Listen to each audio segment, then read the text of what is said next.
Hello? All right, give us a minute. Okay. I just wanted to see if I was on. Mhm. Did I get you all? Hello? All right, give us a minute. Okay. I just wanted to see if I was on. Mhm. Did I get you all? Now, we're streaming live on YouTube. Hello? Okay, All so right, give us a minute. Okay. I just wanted to see if I was hold on. on, because it's obviously is Did recording I that. I'm just get going to you mute all? that. Now, we're streaming live on YouTube. Hello? Okay, All so right, give us a minute. Okay. I just wanted to see if I.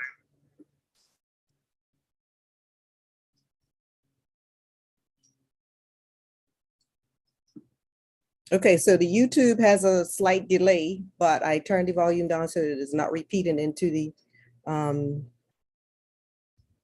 Zoom meeting.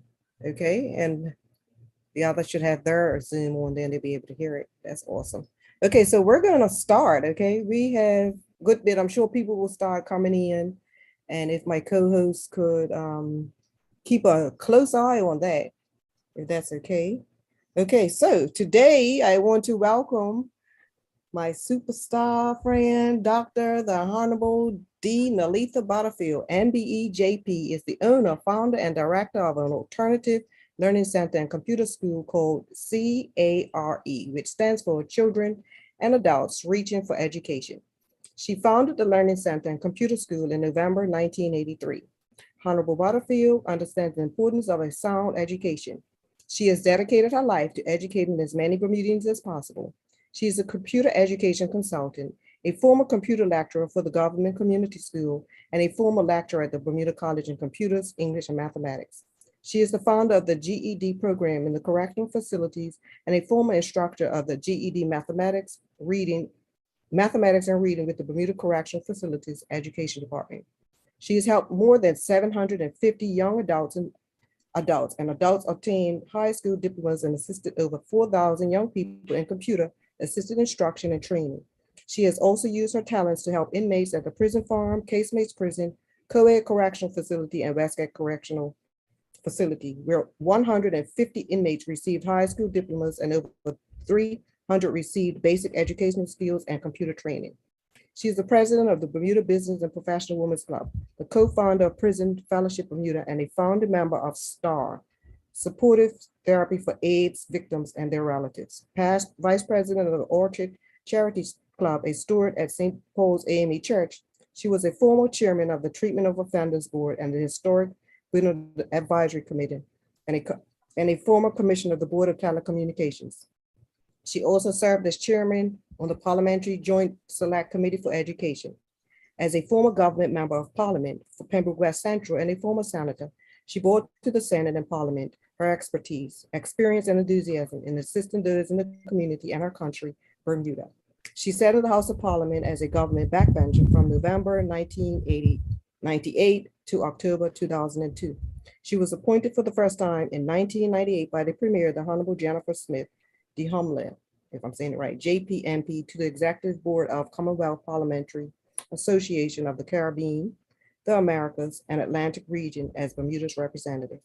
On 8th of October 2002, her birthday again, she was appointed to the cabinet by the Premier as Minister without portfolio, spokesperson in the House of Assembly for the Ministry of Housing and a Justice of the Peace. On 30th of July 2003, she was reappointed to the cabinet as Minister of the Environment.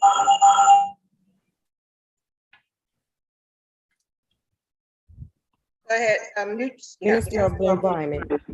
September 2006, appointed Minister of Education and Development. November 2006 to December 2007, appointed Minister of the Environmental Telecommunications and E-Commerce. With 20 years of dedicated service and expertise to the legislature, she returned as a government backbencher from 2008 to 2009. She was reappointed to cabinet as Minister of Culture and Social Rehabilitation on 23rd of June 2009. With the change in the PRP leadership in October 2010, she was appointed to cabinet again as Minister of Government Estates and Information Services on 1st of November 2010 by the Premier, the Honorable Paula A. Cox, JP, MP, until 31st of October, 2011. She is now retired from the political arena after 20 years of service to her country and spends some of her time in Jamaica where she finds peace and solace writing her memoirs. She's the author of 8 books, some serious books too. She was recently conferred on 2nd of January 2021 with an honorary education, ED, doctorate D Education Award in Community Development through Alternative Learning and is currently enrolled at the University of the West Indies, studying for a degree in youth development work. As a woman of strength and perseverance, it is through her trials and tribulations that her personal philosophy is based on the scriptural text in Romans 8:28. All things work together for the good to them that love the Lord and are called according to his purpose. Her belief is that if you can give an individual a fish, he has food for a day, but if you teach him how to fish, he has food for a lifetime. She's the mother of 3 children, Jeffrey, Kirkland, and Barnitha, grandmother to 9 grandchildren, 1 great-grandson, Siet, and 4 great-granddaughters, Neva, Navi, Amia, and Raylee. Her personal interest is the history and culture of people and country, reading, traveling, and in her spare time, she dances and performs with the Bermuda African dance community. The purpose in life is not to be happy, it is to be useful, to be compassionate, to have it make some difference that you have lived and lived well. The purpose of life is to live it, to taste experience to the utmost, to reach out eagerly and without fear for newer and richer experiences. And with that, I want to welcome Dr. the Honorable D. Neletha Butterfield. And how are Thank you you today? so much. Thank you so much, Ronette. Every time I listen to that intro of myself, it's strange, I get goosebumps. Okay, Because I say to myself, did I really do that? Do I really have all of those grandchildren and great grands? But God has been so good. And I want to thank all of you who have come in and signed in with us, especially to all of the women, not leaving out those great men in our lives and our supporters, but to just wish you all an International Women's Day. It was 4 years ago that I wrote this book, 17 Trailblazers. And these are 17 great women who blazed the trails in Bermuda as seamstress, as cosmetologists, as lawyers, doctors, and so on. And I felt that I had to write this book or to put their legacy in here and to tell you today that one of those women is Ronette's grandmother, who was a mentor to me under under St. Paul's AME Church. And some women in here were the founder of the Bermuda Business and Professional Women's Club. To me, and as we are looking at the community, this book probably should be in every classroom, in every home, because we keep asking what's happening to the community. When you find a nurse, Nurse Wilson, who got on her bicycle in Hamilton Parish and helped to birth young people and to bring people into this world. We need to continue to recognize them and what they've done and in the community. This is real leadership. Yes, Thank you, Ronette. yes. I'm so happy to have, I'm happy to have her because I just love her spirit. And she's been so helpful to so many people. She's touched so many lives. She's touched my life with both of my boys. She's been there for me in so many ways that I can't even explain. So when she agreed to come on and do this, I was so excited because she is just a breath of fresh air. And to talk to her is an honor to talk to her. So she is my sweetie pie. And so I'm going to mute everybody right now, right? And besides her, of course, I need you to unmute yourself, honey. So that I'm going to ask some questions. And then after that, I want you guys to kick in and ask her some questions, get as much as we can while we have this opportunity. This is a great opportunity. And what we're mostly talking about is community and how we could get it back on track, because community is so important and we seem to have lost that. And I want to I see it myself. I see it in the community all around us. You know, the young men need guidance, the young women need guidance, and we seem to have missed something we missed. So could you confirm or help us out with that one? What is it? Well, I can help you out with a little bit of it. How you're asking how important is Yeah, how community important? involvement and giving back, and that's one Right. thing that we have to understand. That in life, the Bible even teaches us that we have to give back. It's important to give back, and it's important because the it is the foundation. The community is the foundation of a society. If the community is out of whack, then society is out of whack. And how does society cope in this ever-changing world when it comes to what we see that's happening in the community today? We can't say that those things are happening today didn't happen when we were coming up, didn't happen when our parents were coming up, but not to the scale of what is happening today. We had murders, we had road fatalities, we had rapes, we had all kinds of things in the community. And today we have so much knowledge and we have so much resources. Are we using those resources? Are we making an investment? There's a saying, it says, each one reach one and each one teach one. And that's a phrase that I always used to use in the House of Assembly. And then, you know, as a community, we piggyback on others. And there is someone who has a foundation and it's called Each One Reach One.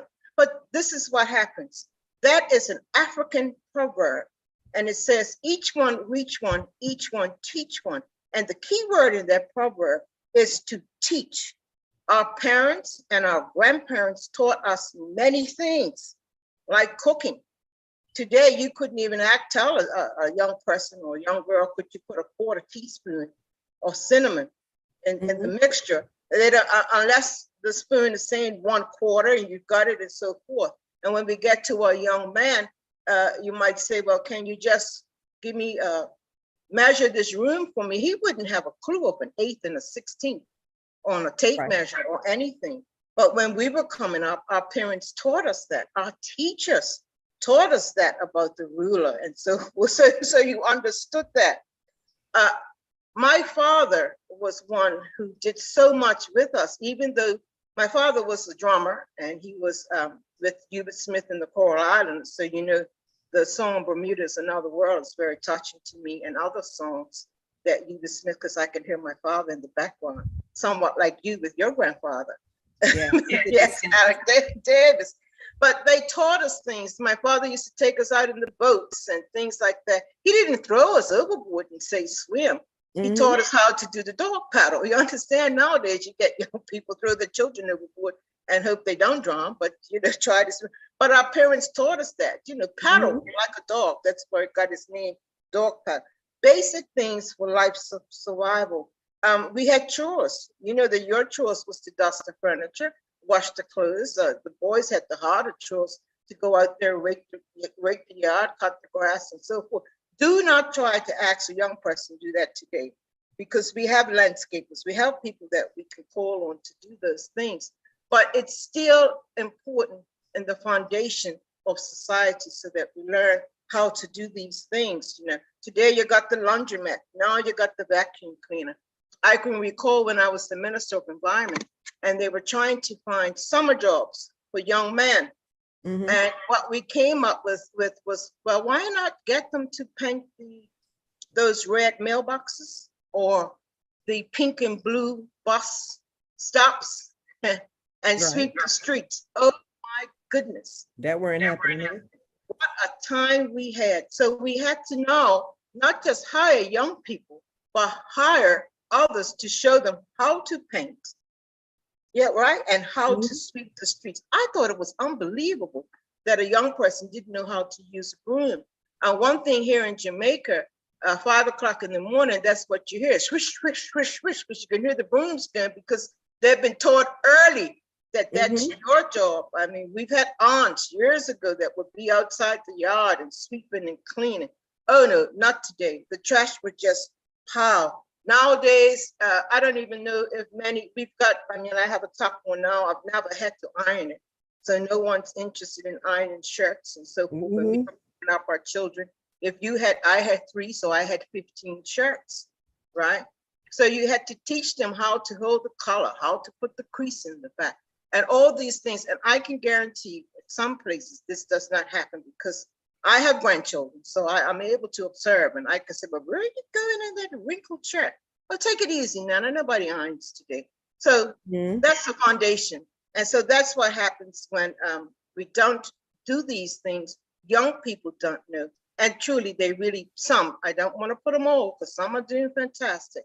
And so these are the things. So we give back through doing things like that. And giving back is also important in today's society. And we have to make an investment. We have to make an investment to give back because that investment protects our future. If there's no investment in the future, you're not going to see a very good future. And how do we give back? We give back through our talents, right? And most of all, we give back through our time, and we give back through our teachings. Yes, right? I remember our grandparents used to, like, everybody used to come and help build a house.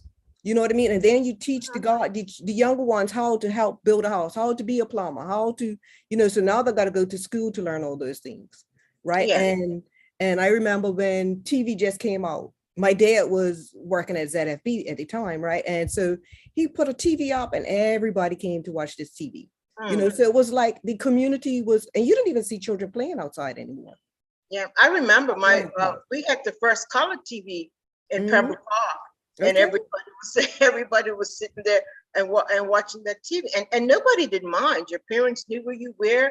You go over to Aunt Dolly's house. You always loved Aunt Dolly's house because she had cookies with the little strawberry in the middle, and you had the nice grape tree outside, and you could sit on there. It just was I think we're thankful. Any of us who are my age or older are thankful for our times, right? But you can still do those things under careful watch. My latest book, student, I'm sure you'll ask questions about that. Student Essays for the Soul. The Lord works in mysterious ways. And I don't know, the year 2000, I decided to copy, and I know Ms. Lewis would know this, I decided to copy the essays of the students. For goodness sake, I don't know why I copied those essays. So here it is, 20 years later, I'm able to write a book, and inside that book are the students' essays. And when you read through those essays, you go, wow, someone wants to be in construction.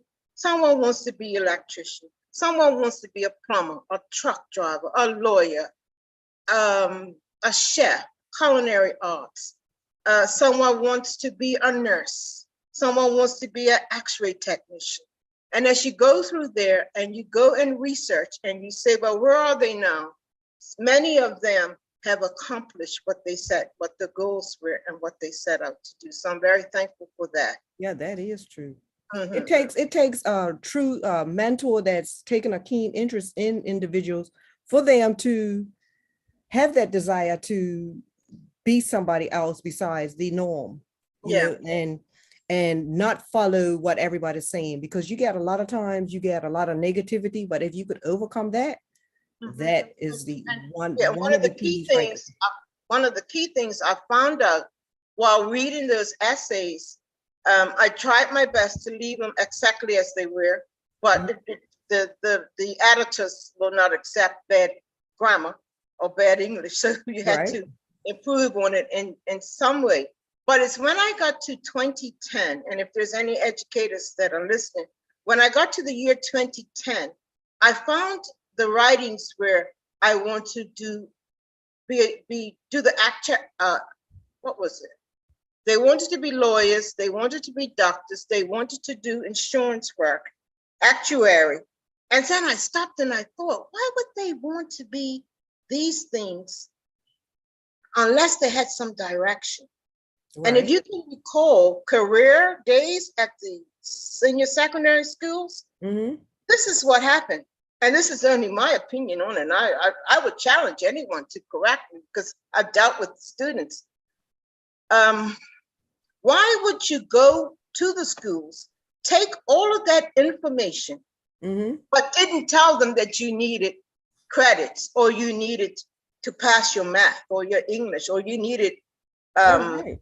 algebra or you needed good grammar skills. So therefore, these young people saw all those careers and said, okay, I want to be this. But they couldn't, they didn't have the skills. Now that practice still goes on today. So what should have happened was that you should find out what the goals are, what their ambitions are. And at CARE, we have on our registration form, your goals, your aspirations. And that's why they wrote these essays, so we could know what they wanted. So therefore, when we found out that you want to be in construction, we're going to send you down to a construction place. We found out that you wanted to do tiling, so we sent you to a tiler. We found out that they wanted to be in insurance, so we linked them one day out of the week to all these different places that they can go. But we had to tell them, now don't be looking for any money. You know, we don't want these people to pay you. We just want to give you, want you to enter. So therefore, we have a large group of young people whose aspirations and dreams and goals were shattered. They were completely shattered. And so I know that because it's in the book. Okay. Yeah. Okay. So what I love about you as a leader is you are always, as much as you can, be available for as many people as you can to make the community oneness is to be a success. Now, why is that important? Oneness as a community. I always wonder why I am like I am. I say, oh God, I've got to learn to say no. But you know, I mean, even here recently, I'm teaching virtually, and I've tried to say no. But the young man or the young woman who's at teen services needs her high school diploma. He needs his high school diploma. But Butterfield, I would prefer if you did it. So that's my purpose. And as long as I can do, just like I said yes to you, as you know, I've been very ill. So I'm in recovery. I'm still healing. I'm still traveling to a doctor, but I just can't say no. We all have a purpose in life, but that purpose that I have was born from my childhood. And I didn't recognize it for many years until I started to question myself. I can recall my mother. She was a homemaker until she went to work.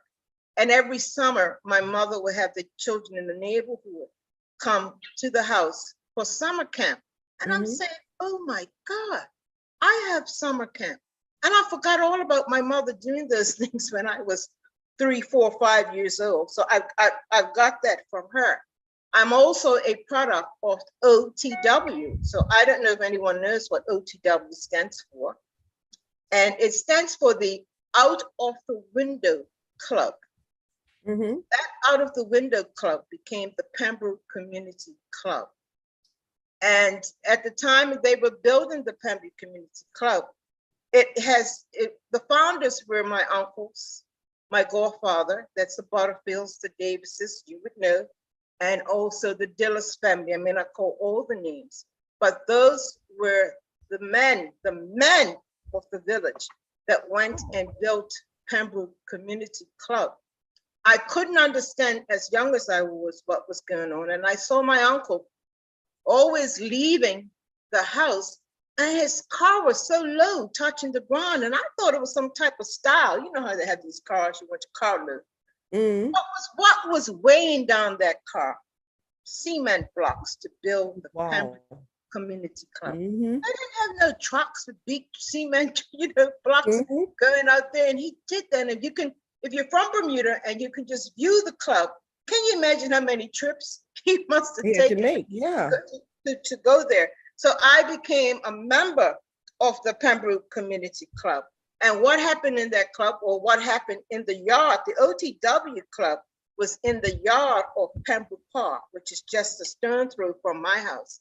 And we used to have Christmas party, games, anything you can think of, the Ed.D brothers and so forth. We all used to do things in that club. And that's how we came up as youngsters. And those people left that legacy behind. I know you can recall my mother used to take us down what we would call ladies' chamber. And you would see now, well, listen, we live in a community that I don't know if people care too much. But ladies' chamber came under my ministry because I was in the neighborhood, and I asked them to make it into a park. And we called it ladies' chamber. If you go there now, the railing's rusted, the grass is overgrown, the painting with my name on it, you can barely see it. So you have no respect for what I did. If the government cared, they would get someone to repaint that sign. So this is where the community comes in, so people could know. That used to be a place where our parents would take us to fish, to swim. I can remember my mother wrapping the hot dogs up in tin foil and running down to there. Yeah, and I remember the sandwiches packed in shoe boxes and the mayonnaise bottle with the wax paper on top of it so it wouldn't drip out. So all of these things I remembered. And once you remember that, you started to do that with your children. The only time the fish got something was the crust from the bread. Today they do all kinds of steak and things, squid and all kinds of things to catch fish. So our parents did a lot of things, and community events was a must. I can't remember, maybe Renee may not have been born, I don't know. But West Pembroke School used to have it's like a soup bowl, right? But then it got flattened out. But I remember that. The man in the neighborhood, like maybe once a month or something, or Sundays, we'll have football games. And you heard of Key West Rangers, and you know what came out of that, Denby Town. You've heard of the Pembroke Hamilton Club. So Denby Town really derived from Pembroke Hamilton Club. So they used to have all kinds of games and fairs on that field, right? So a lot of things have changed, and a lot of things can come back if we are committed to making that sacrifice. Yeah. Getting back into the community is a true sacrifice. I've told a friend of mine that if we're not careful, our churches are going to become museums. And you can Google, because when I told them that, they sent me a text one day and said, "Oh my God, those churches in England have become museums." I said, "I told you churches are going to become museums because the numbers are not there like they used to be." What's going to happen with the clubs? People aren't honest anymore. They're not committed anymore. Yeah. We used to put work into those clubs. Because like you were saying earlier, it's more about me, and not about helping to make sure that you look out for the person that's beside you or the person that's in front of you. Everybody's minding their own business and not like caring for others, more or less. Or highlighting their individual reason for being there. We used to always say when we went to meetings, especially Denby Town or somewhere, it says, you got to remember the team. It's a team, whether it's a football team or whether it's a membership team. There are no I's here. We all have to work together. There's so many things that I wanted to do. And as time goes by, I said, oh my goodness, I always wanted to honor the women of the Western Stars Sports Club. Because if it wasn't for them to send their sons there, I don't care if they're 50, 60 years old. One of those women was Miss Manders, and she was really, I mean, all of her sons were just wonderful at Denby Town. And just to give them that red carpet treatment, but most of those ladies have passed on now. So we've got to remember that we've got, and that's where you get back to giving back. Yeah. Give back to your community by honoring those people who have made a commitment and a strong commitment to where we are, because they became great sports persons. Not only that, contributions in the workplace, right? And some of them are still doing that work today. Yes. Wow, that's sweet. So for those that wasn't in your last interview, which was very informative, you mentioned that as a youth, you were invited to work at PLP, which in turn led to you becoming a member of parliament. So because you saw an opportunity and grabbed it. So could you explain what happened at that situation too? Oh, was a good friend and I, but back in that time, no, I thought it was 1983. I would say, I had joined the church, but you still try to do things. And Kay Lewis and I were walking along Cool Street one day, and David Augusta stopped us and said, "Hey, I've got a meeting going on up at the PLP. Why don't you join us?" And we said, "I got time for the politics." So he says, no, just come see what it's like. Well, as of today, I was the only one that went, and Miss Kay Lewis did not come. And I don't know if she has an answer for that today or any day. Mhm. So I ended up joining the Progressive Labor Party. Today, I don't know if you know that song, Walk Right In, Sit Right Down. Mhm. Right? And that's what we have today. We have people that walk right in, sit right down, don't make a contribution, and are able to become a politician, become a senator or whatever. But in those days, that wasn't possible. I joined the Progressive Labor Party in 1989. In 1993, I'll say this first. I joined because a Caucasian lady said to me, "You have a school in the community. Why don't you run for politics?" And I said, "Politics now." So then damn Jennifer Smith had won her seat in St. George's after 5 tries. And I already had told the late Frederick Wade, "I'm only going to run twice. If I don't win the second time, I'm not running no 5 times like Dame Jennifer Smith." So anyway, when I went there, I was moved by what she had to say. So then that's when I joined that meeting. I ended up being the secretary, the treasurer, central committee, all kinds of committees and things that you were on. And Alfred Wade says, in order to run, you have to work. Mhm. So 4 years later, I was given permission. Of course, you had to get permission, and you had to, what would you say? I wouldn't say confess your sins, but if there's anything that wasn't good in your life that will come up later, they needed to know, right? And I did have my struggles with my sons, and who doesn't, and or with children. And Mr. Wade says, "Well, we all had that, so come on board," because he also had his struggles. And so I came on board with the Progressive Labor Party. As I said, you had to work in order to gain a position or be able. They selected you to run. And Okay. it was not a challenge for me at all, because glad my foundation was in the community. Mm-hmm. I'm glad you did sign up and become one, because you have helped, like I said in the beginning, so many. She's helped me, my boys, and I've always known you to be involved. And when you're involved, that's when things get done. When you sit back and do like just wait, we have a lot of people that just like sitting back and wait to see what happens. You got to be kidding me. But there is a saying, there are those who make it happen, watch what happens, and sees what happens. Mm-hmm. And that is a true saying. Because I remember when I ran, Mr. Wade said to me, "You're not going to win that seat. You know that, right?" I said, "Yes, but I'm going to try." And I think you heard me say that. I lost by 153 votes. Mm-hmm. So I got appointed to the Senate because of my close win in Pembroke West Central. And after that, I ran again, and I looked for that 153 people. And when I knocked on their door, I said, "Oh, you didn't vote." And they said, "Really? How did you know?" I said, "Well, we all have our ways of doing things." I had a list of names.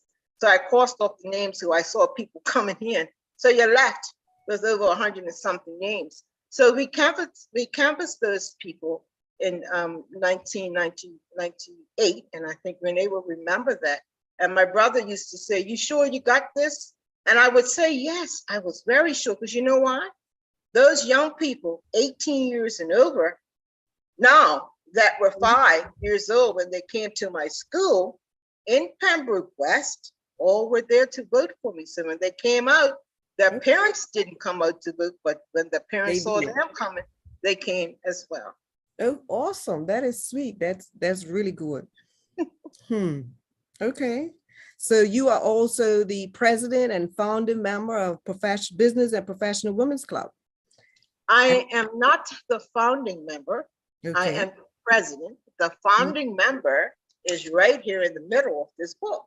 Okay. And that is Miss Lillian Miners. And I'll Mhm. just say real short what she did. The Miss Lillian Miners was a hairdresser we were called back then. You got that other than cosmetologist. But she was a hairdresser, and she owned a guest house up there on Cox's Hill. Mm-hmm.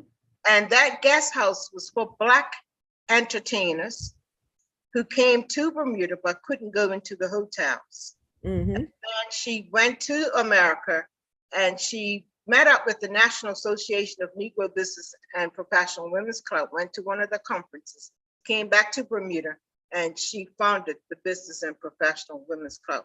I'm one of the founding members of STAR, and that was a time when many young people and adults were dying of AIDS, and I got that through working in the prisons. So you would say that you get more done as a team than you do as an individual when Oh, you have, yes, yeah. But how did you think I got it done? right? Because I you have a did. lot of support, right? And Yes. so like support and unity is so important. And sometimes for some reason people think they're individually struggling by themselves, but if they reach out to the right ones, it like know how to differentiate between negative influences and positive influences. That's what I noticed a lot of people get sort of tripped up on, and they see that some of them gravitate to negative stuff. Me, myself, I prefer to, you stay over there with that negative stuff. That energy is, like it's too much. Yeah. So, but to become one and to become one in unity and oneness, it takes positive focus and everybody doing it together. Everybody has opinions, but they come together to some agreement to do it as one, as a team. Yeah, and through that negativeness, I mean, there are a lot of people that need help, but they wouldn't ask for it until it's too late. And you can see that happening at a very young age. I remember going to a preschool, and I was the minister of social rehab. And when we went in there, well, part of my ministry was the drug part, paraphernalia. And when we went in there with the stuff, one of the children said, "Oh, my daddy has that." So I'm only saying this is to say that it starts at an early age. Right. You can identify a whole lot of things. And then when Cedar Bridge had a whole lot of disrupted students, 30 of them between Cedar Bridge and Berkeley Institute came to care. 28 of them passed. One got killed in a road accident, and one just dropped out. So people say, well, how did you do it? Well, sometimes we had to visit the home and have a talk and really get down with. So this is where the teamwork comes in. Right. You have a team. If you got someone who's really acting up, then you have to bring in a gentleman to say, look, I need you to go down so-and-so's house because this is happening. We've driven as far as St. George's to find out what is happening to a lot of the young people. And people would say, well, it's the parents. Well, goodness, if the parents can't read and write, if the parents are on drugs, it's not just that. We have to go as a team. We have to go as a community to see what we can do. I remember going to one house, I could hardly see. And I'm not telling you the truth. It was so much smoke in that house from the father, just, doing his thing. Back in the day, you go down on the rocks or go in your backyard or near the door or go in the dog box or something. But it was just awful. And on the floor was a whole lot of clothing because it rained that night and they were soaking it up. So from there, I always felt that we need to now visit the homes and see what's going on. And when we did go, and then when we did talk to the young man, why are you always late for school? Well, we found out he was acting like the father to his 4-year-old brother. So he had to make sure he had his breakfast. And Mama's making 7:30 to work in the morning. So he had to make sure that he had his breakfast and so forth. So what we started to do is put someone in place that would pick up that young man and take his little brother to school. It's so much that we've done that it would take a lifetime to talk. It would take a lifetime to talk about it. But just briefly, those are the things that we had to do, and students would tell you they thank you for coming by. Even when it comes to, I have one great person. He's now going pro football, not football, boxing, and he was on Court Street in a bad state. Someone called and said, we need to help this young man. I said, well, I'm not good. I mean, I could go around there, but I sent my son, who teaches at the school and who has some idea. He went, got him, brought him to the school, and we got a call from the ministry, and they said to us, well, we're not going to pay you for him. He's a roaming student. And I'm like, what is a roaming student? Yeah. That's someone who roams, does his work, and brings it to the school. And I still can't believe it that went on. But anyway, we took him and we picked him up, dropped him off, because, you know, with all the gangs and things going on. And during his graduation, he passed. During his graduation, he said, I came to your school because you loved me and you cared for me. Yeah. You would see these things in the book as well, as they express how they feel. So that's how that came about. Now, with the Business and Professional Women's Club, we do talk to each other, and hopefully, since COVID has come down a bit, we will get back together and do what we normally do. It's the Business and Professional Women's Club was born out of those great women that I've told you, some in the book, who done various things in the community, abuse, anything you could think that happened to women, these women did, and scholarships. So we want to get back where we can mentor women and also help them with scholarships and sponsorship. Yes, that's what we want to try to everybody, we want to try to have a little sponsorship for that also, so that we could help with children, because she was mentioning about a young lady that was pregnant and wasn't able to go finish school to get her degree, her GED or something like that. And yes. I was like, she could be a leader, so why are they stopping her from going to school? So you could. Well, you know what happened? It was her email that drew my attention. And she says, hello, I'm 16 years old and I am pregnant and I'm a student at the Berkeley Institute. And we're only talking about a month ago, or maybe 6 weeks ago. And I said, wow, she's bold and she's very courageous to say. And so right away I thought of myself. I said, oh my God, I was that age. And I thought, having a child so young, I embarrassed my parents. I really, was very embarrassed. So this is why I went back to school. So I said, well, I'm not at CARE. And it's an email to CARE. I'm going to email and ask her for her phone number. So I got her phone number. I talked to her and we had such a long conversation. And she told me that she said to me that the school said that she can't come back to after she had the baby. And I remember when I was going to school, we had 2 young girls who they allowed to do some work while they were pregnant, and when it happened to me, I said, oh Lord, I'm not going in there where everybody look at me in the assembly hall. So I could remember that. And that's 50 something years ago. But here's this young girl whose learning's going to stop because she's pregnant. So I said, no. This is what I can do for you. I kind of got involved, but I could say real short today that she has gone into CARE and started her first assessment to see if she's capable of doing the GED. In our conversation, she told me where she worked, and I said, oh my gosh. I said, do you know Robin Hood? There were 2 young men who were murdered there, right? And I said to her, they both were, and this is where the scholarships and the sponsorship comes in. We sponsored those 2 young men to do a couple of terms at CARE, but then we ran out of money. And I would say we called and tried to get sponsorship. And so if that doesn't happen in the community, sometimes, not all the time, that could be the result. So this is why it's so important to keep the community alive through scholarships and sponsorships. Yes. They may be still alive today, who knows? Right, exactly. Okay, so that's gonna be, if anyone has any questions, please raise your hand so that we could join you into asking Honey any questions. Don't be shy. She is full of answers. Yes, Pam Butterfield. Hello, Pam. Pam just come Arch Villa. I couldn't remember the name of the guest house. Yep, Archland Villa. Hi, lovely. How you doing? Well, let me Hi, thank Pam. him. Yes, How are you? thank you. See, there you Well, have, you see how you have your soldiers on the side. Mhm. I told him Yeah. the last meeting, I'm always in class. Now I believe it's Slovis true. class. We just met Pam, and I'm telling you, she's a honey just like you. She is a piece of work, full of life.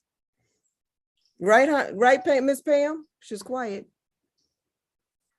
Just Then coming I back. stopped talking. Sorry, when I stopped talking, I mute myself, so I just unmuted. Okay. Yeah, well, like today, Veteran called me earlier. I shall tell you, I was actually on an opening speech for Dale. We had a opening at Dale Butterfield's Rosalie Garden. He's building Yes. like a rope rink in his garden. So they opened it yesterday and today. So I had to do the opening, the thank you speech. So I was like, leave Dale's, hop on the bike, and dash him to get him to you. Like, so I come to do it like profit what I've heard. I wasn't Thank you, Pam. I wasn't Well, missing thanks it for for coming. nobody. Yeah, I had to be here. Wouldn't miss it for the world. Okay, first of all, I'd like to thank you, Dr. Butterfield, for coming on to Butterfly Connections too. It's been very, very informative. And I'm listening to your story, and it warms my heart to see the you know, from when you were very, very young to now, how your purpose has manifested. You know, how you knew a long time ago. Listen to your story and listen to I can hear where you have a passion for people and a passion for the community. But that, as you said, was it was sort of birthed in you from your parents, because that's what we came from. And it warms my heart to say that, you know, back in the day, as you talked about before, we as a community, and as you know, we're represented all over the world, but our people came together in need and filled those needs of each other when we saw that there was a lack, because it took a village to bring up a child, or we sort of stepped in where necessary. So I say that to say, and community is very, very important, but it's important that we remember, as you said, where we came from, because I think what happens is with life's experiences, and then technology, I think, gets involved, and just different things get involved, we lose sight of who we are and where we want to go, and then we create these nucleus bubbles, or we separate ourselves. But as I'm here to say that it is very important to remember where you came from. Remember that we're all connected, and you have to pour into your community. I don't know how you wear so many hats. I mean, it's just so commendable how many hats you wear. But you know what I love about it is that you could not do it without others. Yes. And I think that you've put yourself out there. I think 90% of the work sometimes is showing up and making a presence to say that you're available. Because Yes. I really believe that God brings people together when there's a purpose, and he brings people together that can sort of iron sharpens iron and get the work done. Yeah. So I just want to say, as I said, thank you for coming out today. If I have any more questions, but I'm definitely going to be getting your book. My daughter is going to be reading your book. It's an She's only- Amazon. Yeah, we'll be getting that, and we'll be reading that. It's phenomenal. It's phenomenal how. I'll tell you a joke. Her website is actually in Butterfly Connection, so you could go in and under the business thing. We'll get that. We'll get that. And also, I'll tell you a little joke. In the back of my car, there was maybe 5 bags, and I had them in color. Red was for the Professional Women's Club, green was for the Progressive Labor Party, Brown was for Pembroke Community Club. Blue was for St. Paul's Amy Church. And in getting late from one meeting to the other, I grabbed the wrong bag. Got to the meeting, had to make a presentation. And I said, oh my goodness. So that, you know, you work your way, you let somebody else do something while you go back to the car and get the blue bag. Delegate. Yeah, at least you were smooth. At least you Delegation were is smooth with it. very Delegate. important. I'm very thankful for I didn't get into the Business and Professional Women's Club by myself. It was through Cecilia Hall. Mhm. And I always acknowledge people who have blessed me. Yes. She got me Yes. involved into the Business and Professional Women's Club.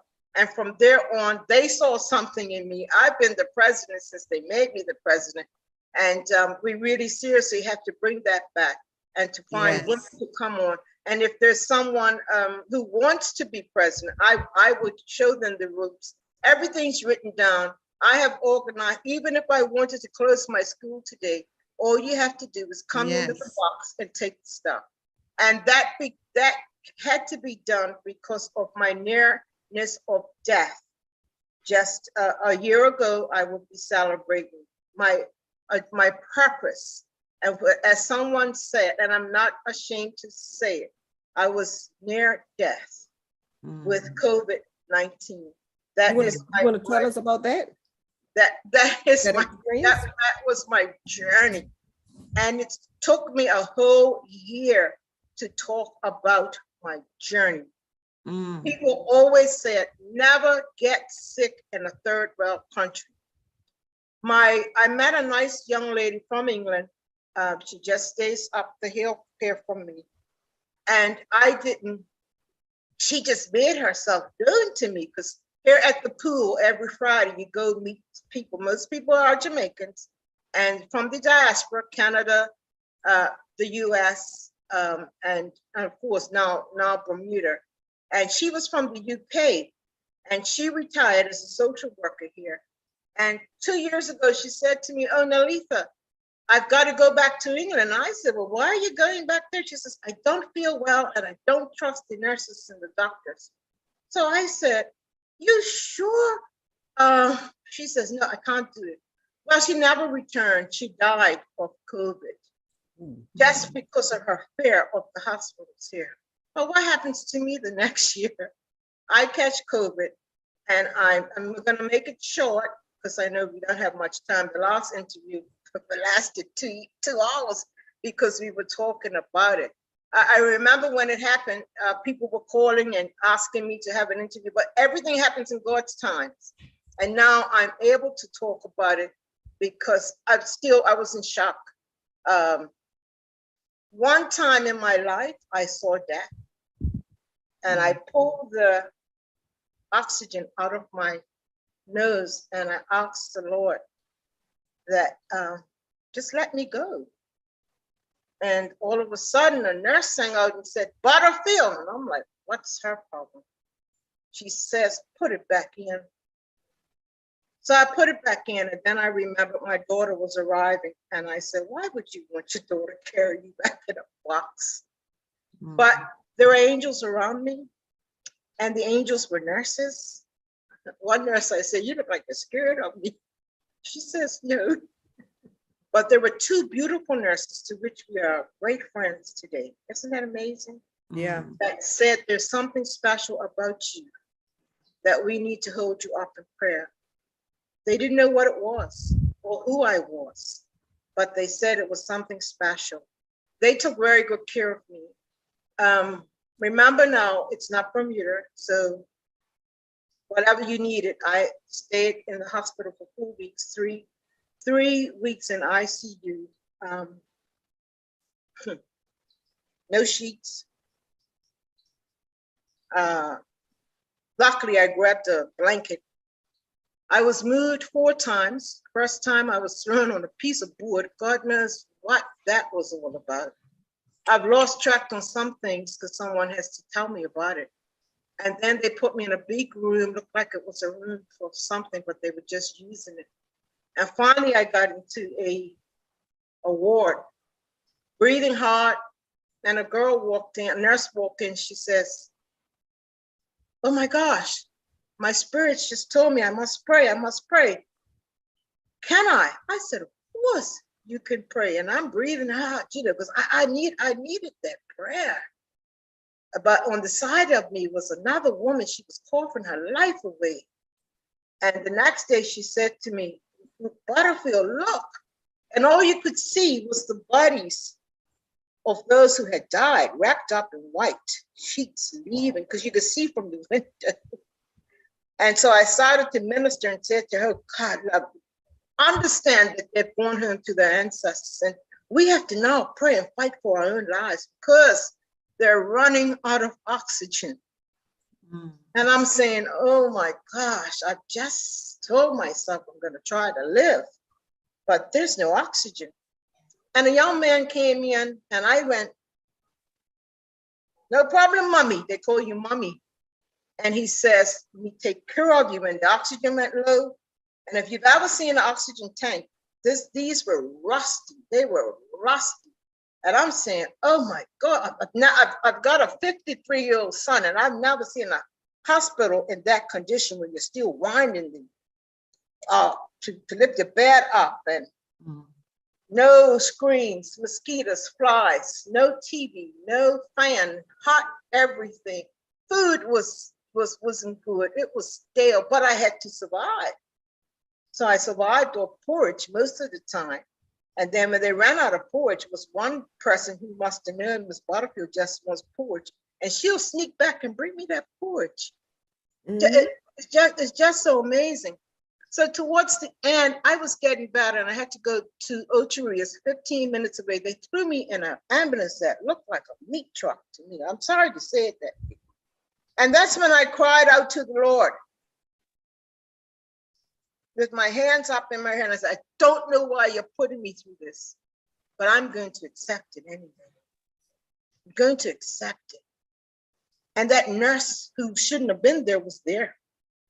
Mm-hmm. She sat on the side for dear life. We were trying to laugh as well, but I was scared. Mm-hmm. And all you could do is see the stars and go over those potholes and everything else. And on my return, they put me in ICU. And I've been told that the Prime Minister, to whom I know personally, found out I was there. So in that ward, I got a lot better and I got a lot of attention. It was air conditioned. Mind you, the food was still not as the best that it could be. You never could get a cup of tea. There just wasn't any cups. There wasn't any tea. So I don't want anybody complaining to me about the King Edward Memorial Hospital. Don't ever complain to me about that. That's the worst I've seen. I started to get angry at everybody in Jamaica. I just was angry because I couldn't understand how can you have all this reggae music and your hospitals in such a terrible state. But everybody's COVID journey is different. Everybody's COVID journey is different. I wanted to get home. My good friend Belinda Cyrus went to check to see how much it would cost. And they told her that it's free. Finally, they called me from the hospital and said, oh, we could bring you home, or we could fly you to Florida. I said, what? I mean, COVID's worse out there, so I'm not going there. And I don't know anybody. I probably could have thought of you, but you don't think. You came over, you're good to go. Yeah, but nobody couldn't see you or anything like that. So then she says, well, Miss Butterfield, we will have to put you to sleep. And the air ambulance has said there's no guarantee that you'll wake up. I said, whoa. So my chances of staying at the hospital in Jamaica was far much better than getting on the air ambulance, okay? Some of us have left with COVID, what they call long COVID. I don't know how long that would take for us to heal, but I'm thankful my brain's working well, where some people's brains are not. Some people have lost all their hair. Some people can't talk, but God has given me another opportunity. And one person said to me, she says, you haven't completed your assignment. Yes, so that's a short version in COVID. And a lot of people are catching COVID now, not to the extent that it was a year ago. Very difficult. I never thought in my life that I'll be coming home in a wheelchair and can't walk. I said, oh my goodness. And the journey back was difficult. And the journey to Bermuda was even more embarrassing because when we arrived, there was no wheelchair. But this is just to tell you how good God is. I said to my daughter, when you get off the plane, there's no railing for about 15 feet. So I told her, if you could hold me till I could get to the railing, I'm home. I could try to get there, but it was just impossible. Wow. So here comes this young man, because they must have said, wait for the wheelchair. And he looked at me and he says, here, computer, come. I said, oh my gosh. He never left my side. Right out to the taxi. So, you know, I'm a strong believer that God places angels, places angels around you. And the Bible says, you know, the angels encampeth. Around you. They were around me. It will have to be when I complete my book on my COVID journey, because people are still telling me stories like, before I left the house, my chest was pounding and so forth. But the biggest question people ask is, how did you get it? I don't know. It could have been money. It could have been my car. Someone cleaned my car. I just don't know, and I'm not going to concentrate on it. I'm alive. I'm thankful. I'm grateful. And as much as I can give, I'll do my best to give as much as I can share. So if anyone has any questions, even on asking me on COVID, I couldn't express it a month ago. I would break down. I'm almost crying now, but I know you almost got me in tears. Yeah, I just don't know. Okay. And Renette knows I'm the baby of the bunch. Yeah. Wendell has a question, Wendell. or Unmute yourself, Wendell, you can Wendell. speak. Good evening, Aunt Honey. Well, let's see. Wow. Okay, very good. Your neighbor. wow, is that Randall Daniels? That's right. Hey, Randall. Hey, Aunt Honey. You know what? I don't even know what to call you, because it seemed like my whole life I just called you Honey. Honey. And then when you got to, and then when you got into politics, then this Neletha comes along. I'm saying, who's Neletha? Yeah. I That's don't why know I make any sure if Neletha. something happens to me. What's that? Make sure if I told my mother when she was alive to make sure if anything happens to me, make sure they put honey. Yes. If not, there'll be nobody in the church. Okay. Well, yeah, you're definitely most known by that name. I don't have any questions. I just want to say hi to you. I had no idea that you were sick like that, and I'm very happy and praising God that you're okay. And I know that you're out of the island more than in, and I hope the next time you're in, I do get to see you, at least say hi to you, hello, you know.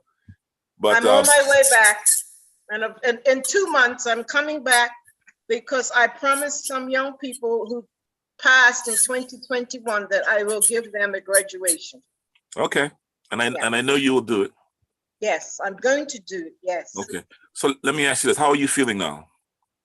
I'm feeling a lot better. How's your walking? How's your walking? My walking's not going to be for a while. Sorry. Okay. That's the problem there. Well, I'm walking, but I can't walk that far. Okay, well, that's good. I can say, well, you and my sister have something in common, because she's in a wheelchair too. I don't know if you know that. Oh no, I didn't know that. No, I'm walking. I can walk probably a half a mile, and that's not because of my legs are injured. It's because of the breathing. Oh, right. Yes. Right. Yeah. Because the COVID, the virus did not attack anything but my lungs. Right. And so what comes with the lungs, your muscles, everything cramps up. Right. So I could probably go out and dance for a little while and stuff like that. Okay. We have karaoke every like now it's karaoke, because where I live is a gated area. It has a pharmacy, has a doctor, it has a deli, and it has a grocery store. And every Sunday they do something there. So if the music's on, I can dance, but I can't sing because of the breathing. Well, that's okay. Yeah. That's okay. You have done enough, and I'm just reflecting on some of the things you said about community, and it's unfortunate, but as Bermuda becoming more modern and actually, in my opinion, more like the States, we're starting to lose more of that community spirit, and that's one thing that we really need to build. It needs to be there, and especially for our young people. What's that? Can you tell them how I helped you in the community? How you helped me? Yes. You not only helped me, you helped a lot of people. I remember when I was at that Pembroke Community Center doing my little remote control thing with the cars, because I know from my very upbringing, and that the neighborhood that we grew up in was a very special neighborhood. Mm-hmm. And it still has some of that, but like everything else, things do change.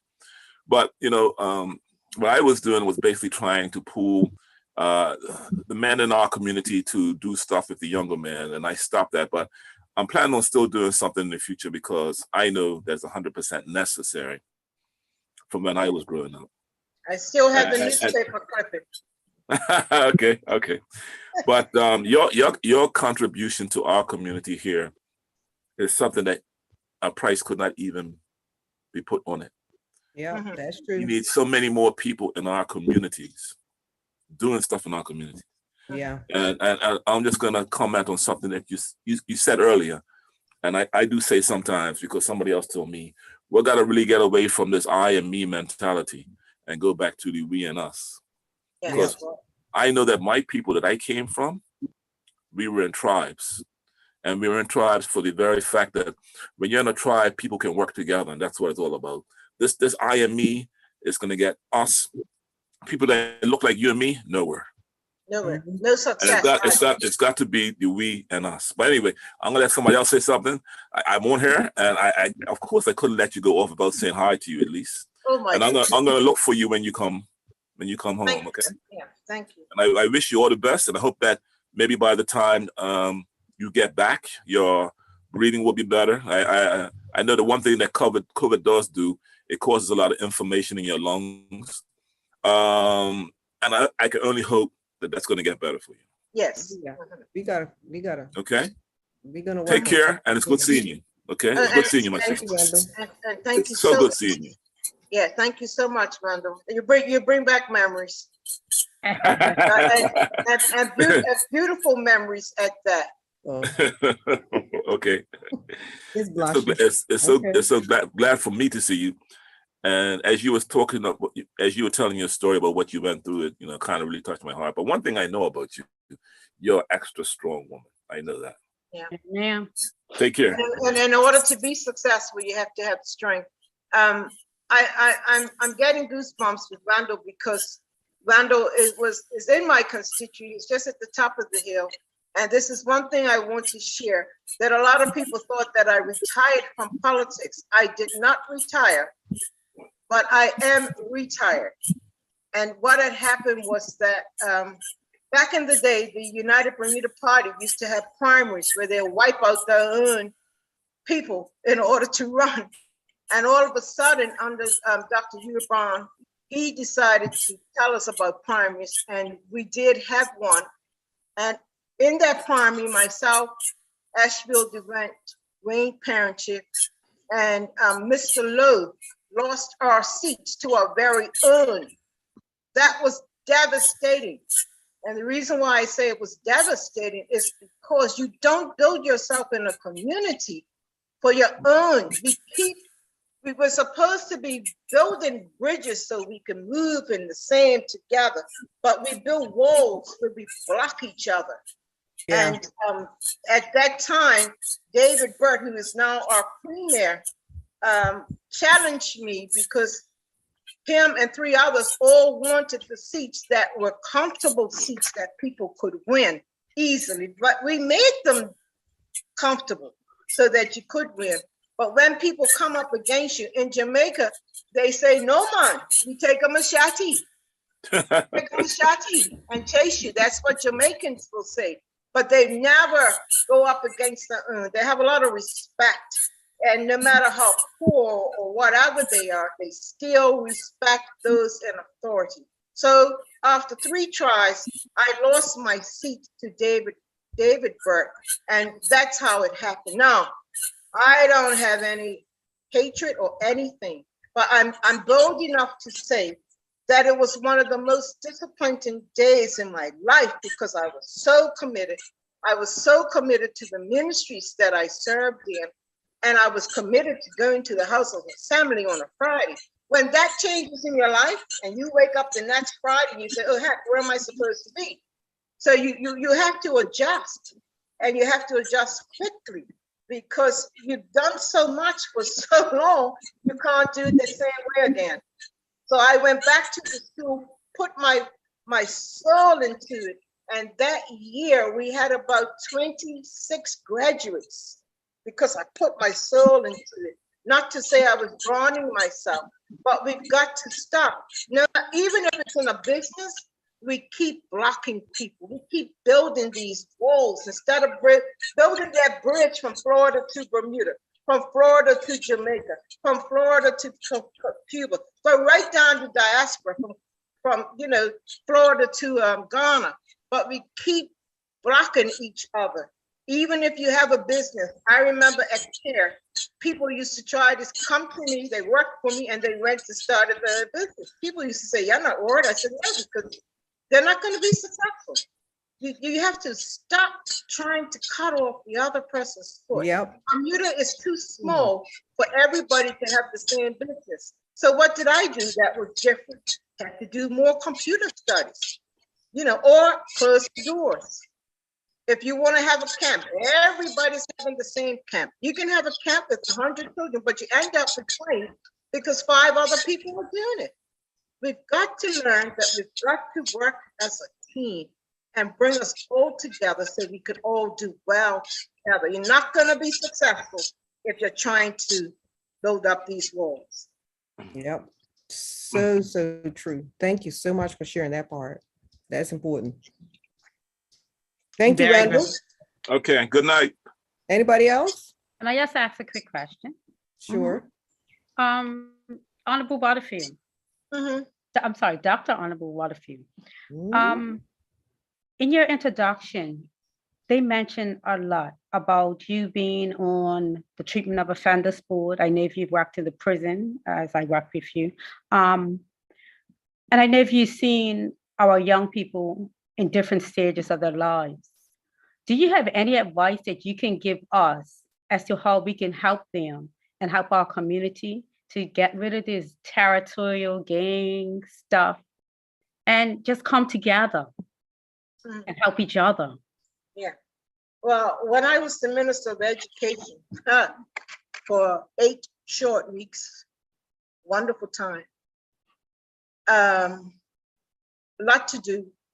And the first thing I did do was to meet the principals and going in to see the teachers. I mean, they were just excited. They'd never seen a minister come and do their, and I'll go into some of the classes, and I love to teach.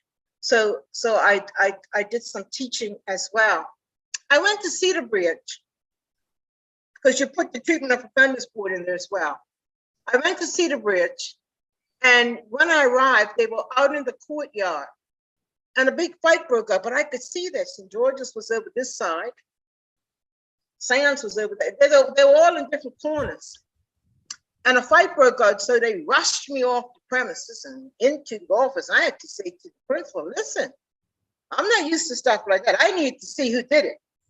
So, anyway, one person I couldn't see, and one I did see. And we sat there, his hands was bleeding, but he wasn't all that bad. And I tried to talk to him.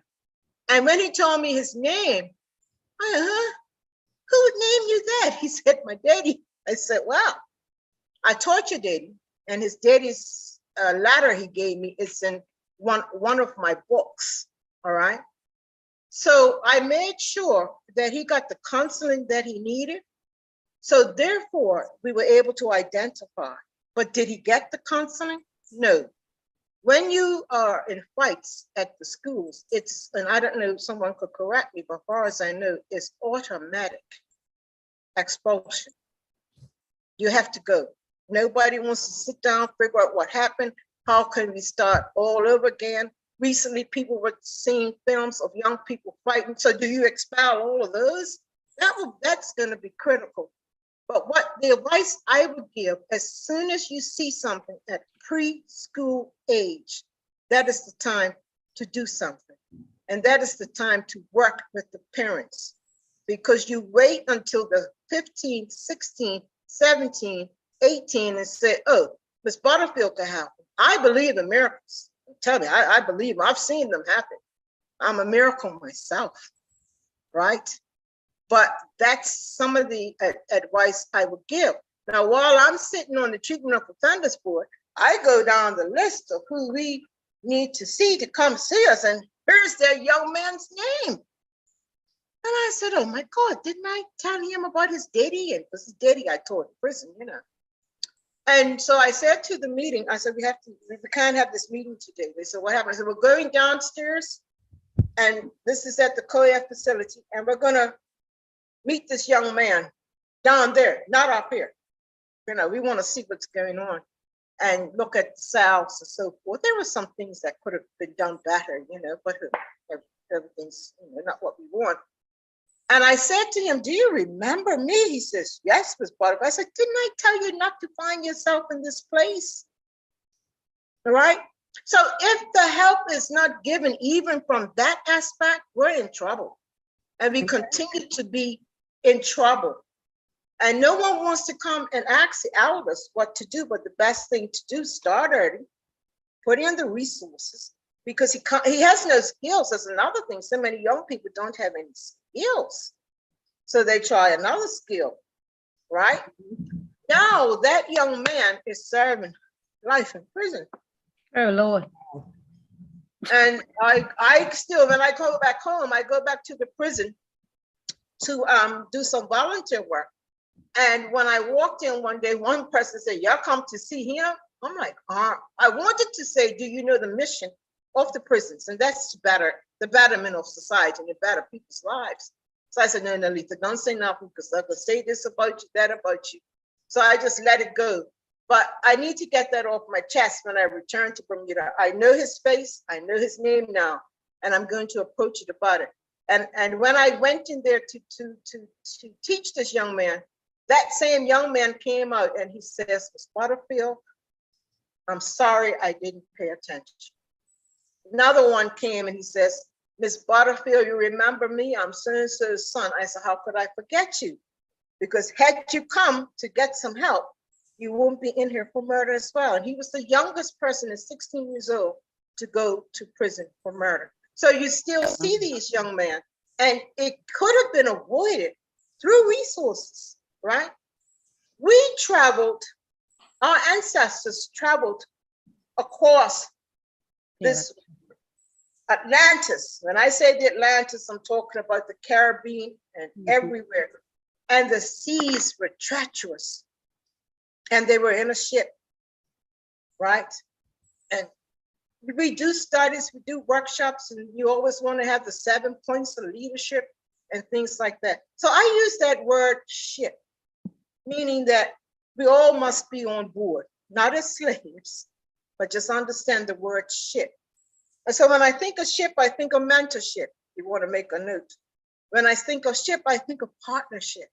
Ooh. When I think of ship, I think of leadership. Ooh. And when I think of ship, I think of workmanship. We gotta work. We gotta work. And then when I think of ship, I think of stewardship. The church tells us all about our stewardship, right? And then I look at scholarship and sponsorship. Each one reach one, each one teach one. Amen. And if you ever want to see any of this, you will find a lot of my investment to the future in my speeches for the soul, as well as in the soul of a community leader. You find a lot of things in there as well. And how back then, what's happening today happened back then. And because of our selfishness and because of the I want to do it, I want to be the best worker here or there, that's when we lose our way. We gotta work together. I will. That was Will. powerful. That Real talk. is, Very powerful. I like the ships. I'm gonna get you to, because we're gonna put that out. That, I love it. I want that personal. I love Yeah, it. And I'm glad you mentioned that, especially reaching them when they're young. Because as I was studying through Endicott College, I did they gave us a scenario of our projection that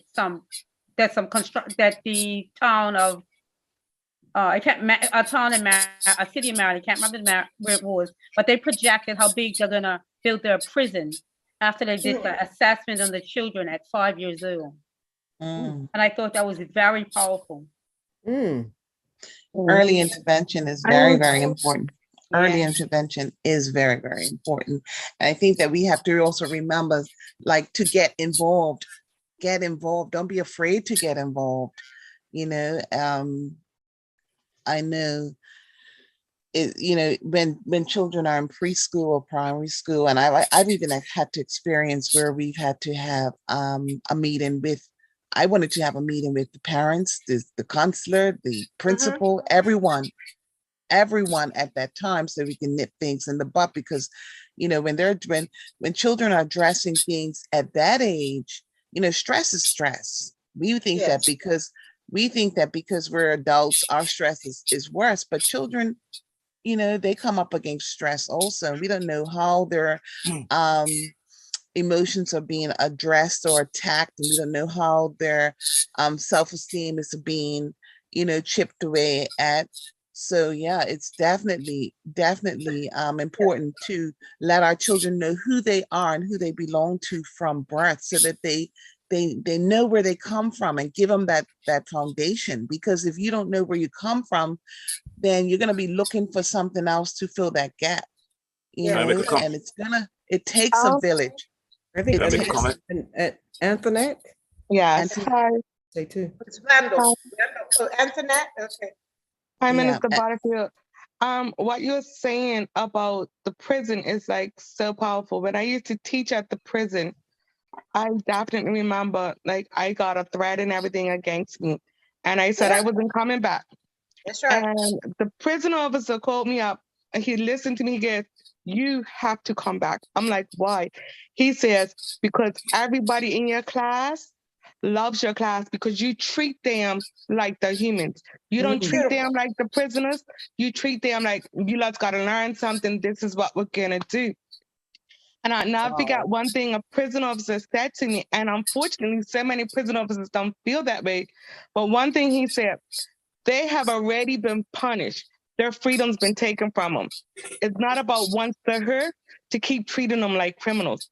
Our purpose is to get them ready to go back out into society. And one thing I've always noticed is that we don't push the prisoners that much they have to do what they want to do.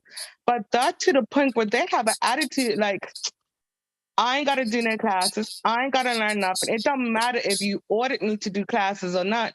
Once my time's up, you have to release me. And I found out 90% of my class students, except for our co-ed, but majority of my class students were never the locals. It was always foreigners who were coming to the classes. Well, And I that's was why we teaching don't have computers and everything. that's why we don't have a community school. Did you know that? Mm-mm. We do not have a community school, and Bermuda needs to rise up. Every country has a community school where you can go and upgrade your skills. We do not have one. And I think we've forgotten that we don't have one. So where are we supposed to go?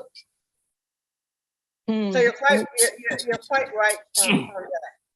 And you must get my book, Education for the Soul, Behind the Prison Walls. It gives you the reasons why they return to prison. Thanks for that, Antoinette. That's It was really, I had one child who honestly said to me, and it was really funny. The one student that said to me, "Miss Pitcher, rest assured you'll be teaching me at," who was at Korea, "rest assured you'll be teaching me at Westgate." He is the only one who never made it to Westgate. Out of all of my students, he's the only one that never made it to Westgate.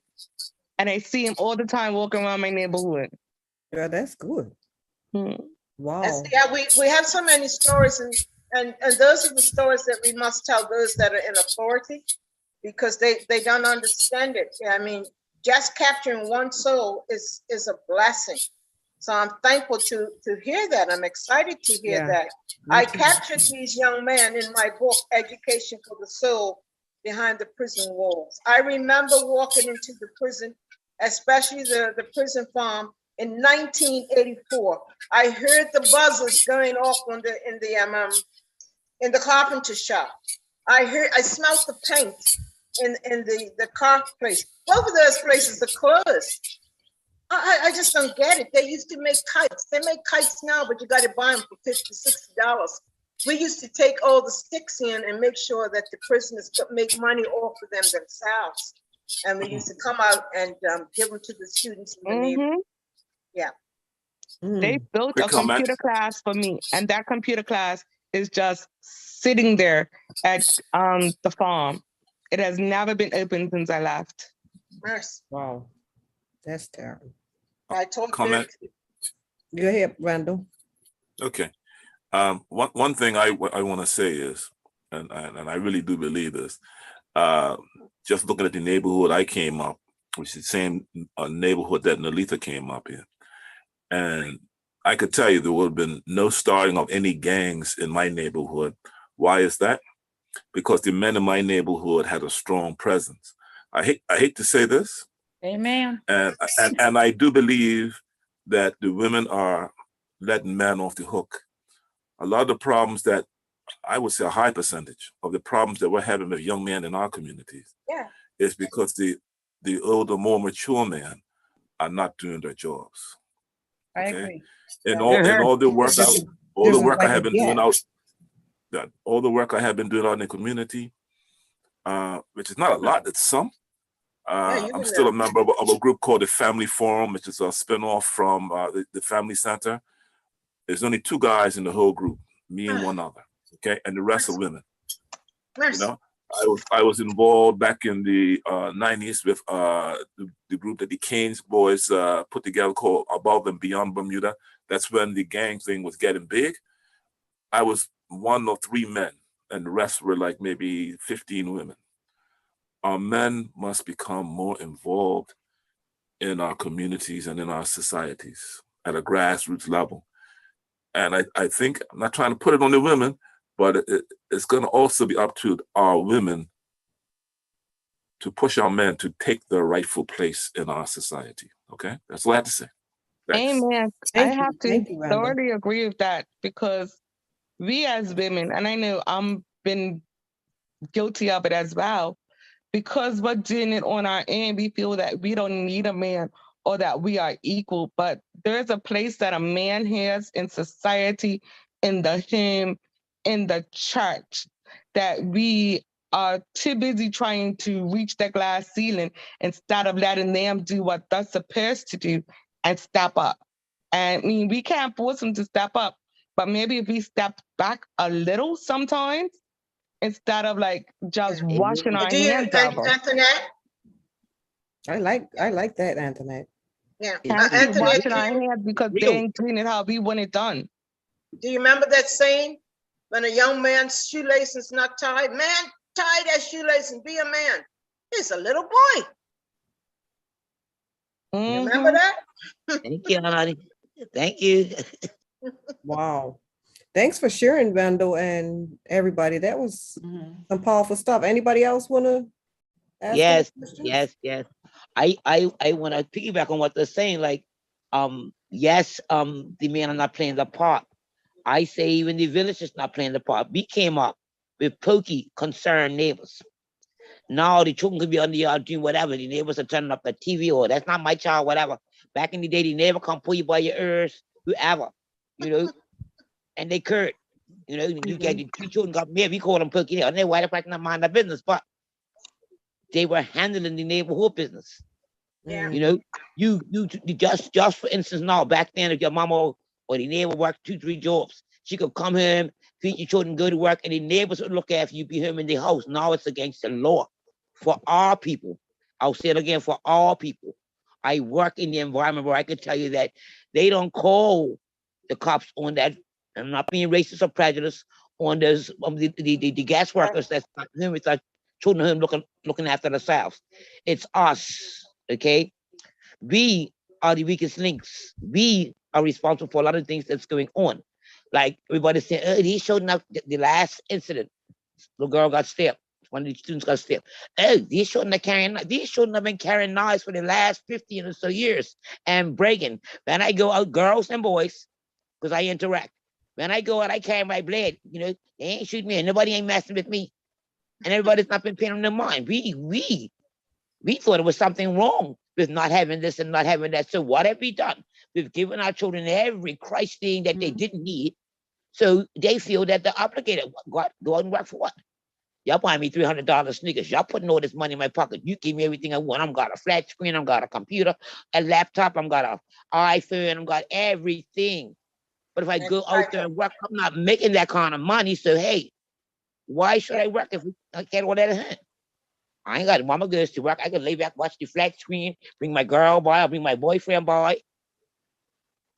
You see, we came up with one TV, 4 channels.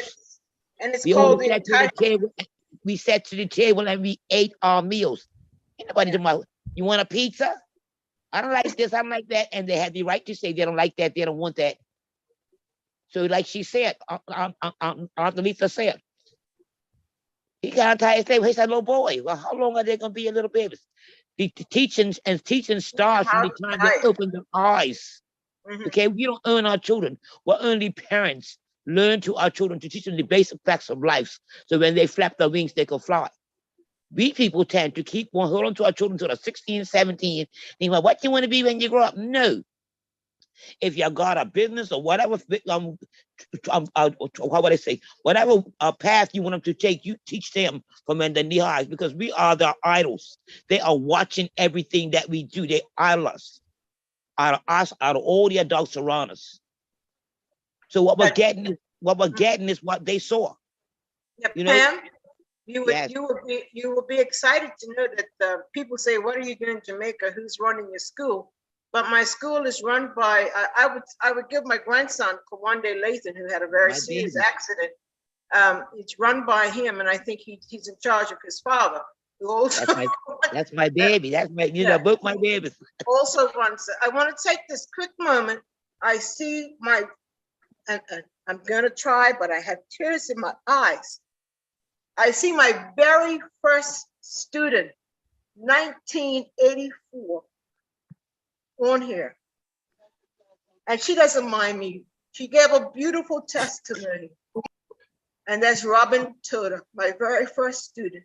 Wow. Yeah. Amen. Thank you, Robin. Amen. Hi, Robin. That is sweet. Hello, everybody. Hi. To your camera, girl. But he said, "For my camera." Thank you. Hi, Rob. So sweet. Did you click on the Facebook link? No, one of my friends, Rhonda, her, honey. What is she doing there? Rhonda and I are together. Rhonda's been listening to it, and I said, "Oh, I want to say hi," but I sent you a WhatsApp message, on honey. Okay, let me see. Oh yeah, I'm sitting here listening to you. Oh, I look amazing. So sweet. You look amazing too. Thank you. That's my very first student. Oh my God. That is so sweet. Hello, Robin. Hello, how you doing? I believe I know you, right, Robin? Randall. That's right. Hi, Randall. That's right. And when we tell you something, I saw your sister yesterday. The first time I seen her in years, and I was asking all about you. And now here you are on there today. Oh, can't wow. Oh, wow. I used to work with Randall at PW's. He's the best guy ever. I loved him. Like Randall, you can ask Randall for anything, and he is there. But it's really nice to see you on, honey. As your first student, I can say that you come a long way. I remember my son went to your school for a short period. Didn't last because he didn't like school. But like all these years, all these years that have gone by, it's really nice to see that your school is still going that you're still vibrant. I was just listening to your testimony, and God forbid, I don't know what I would have done if I had gone through anything like what you're going, like what you've been through. But I'm glad to hear that you're still alive. I know that you're gonna have like residual effects of the COVID. But like I just think that it's awesome the way how God is working in your life. And I love you. I love Just, you. I love you. just I say you're love not. you. I Just love say her your too. son's. Say your I love son's her too. age. Look, say Say your my son's what? age. I Say your love her My son's more. age. remember when I had my son and I was still coming to your class, bringing my son. He used to sit beside me. My son's 37 years old. He gets 38 this year. Oh, that's so And the awesome. school is 38 years old. Oh my That's gosh. Awesome. Awesome. That's tremendous. Yes. It was that. Yeah, my And, son was a baby. I think I and had my son. she's not just my first student, she's my first graduated student. Oh yes. Amen. Yes, Yeah. I Amen. was. Yes, I was. Yes, I was. Uh-huh. Yeah. But thank you, oh Lord. I didn't want to be on her. I told Rhonda let me listen on hers, but no, she wouldn't. She went and sent it all to me so that I could talk to you. So it's Amen. nice And to look see. at that. That's Thank sweet. you. Mhm. Thanks for And sharing. I'm going to, as a gift, I'm going to get someone to give Rhonda the book for you. Thank you. But You're you know, welcome. one thing, like if it wasn't for going to your school, when I was 42, I went back to college. And so I was only able to go because I had a GED. All right. Hear And your I graduated. testimonies. All right. I got an associate's degree and a bachelor's degree. It That's took me right. 8 years, but I did it. Well I done. did it. I did it. Well done. Congratulations. Well done. Well Thank you. done. Congratulations, Robin. Thanks. Get something to say, Yeah, congratulations, Robin. Take care, right? Take care. Thank you. thank you I'm for turning my sharing. camera back off and I'll listen. Okay. It's good to see you, Rob. And Nice to see- Rhonda, it's good to Nice to see see you you also. too, Nikki. Rhonda, Thank she's you, Rhonda. calling We me. used to work together. I love Rhonda. Love you too. And I love you too, Robin. All right, Nikki. Bye. Okay. All right. Okay, is more that it? questions? I think somebody was trying to say something. Ask. I think someone was waving in. I'm not Yeah. too sure. Miss Hippolyte, let's get her in. Yeah, get it. Just come on. This is another one of my schoolmates. But you gotta unmute yourself, baby. Unmute. Brenda, unmute. Did I get it? There you're in. Yeah. Hi, Miss Butterfield. Hi. Long time no see. I miss you. Yes. I'm trying to get all the girls together. We want to get together. You have to let us know when you're back here so we can all get back together. Okay. I'll let you know. I'm looking at May. I've been praying for all the COVID sick people. I didn't know you were one of them. So thank the Lord for prayers because I know they work. And I had came back in the 90s and I wanted to help students that had dyslexia. And I couldn't find nobody and I didn't realize that you had a school. I would have came to you to help out. All you had to do, most of us, you just had to put our fingers on the words. And we'll see that some of us, we turn our words around like a mirror. That was my problem. Yeah. Okay.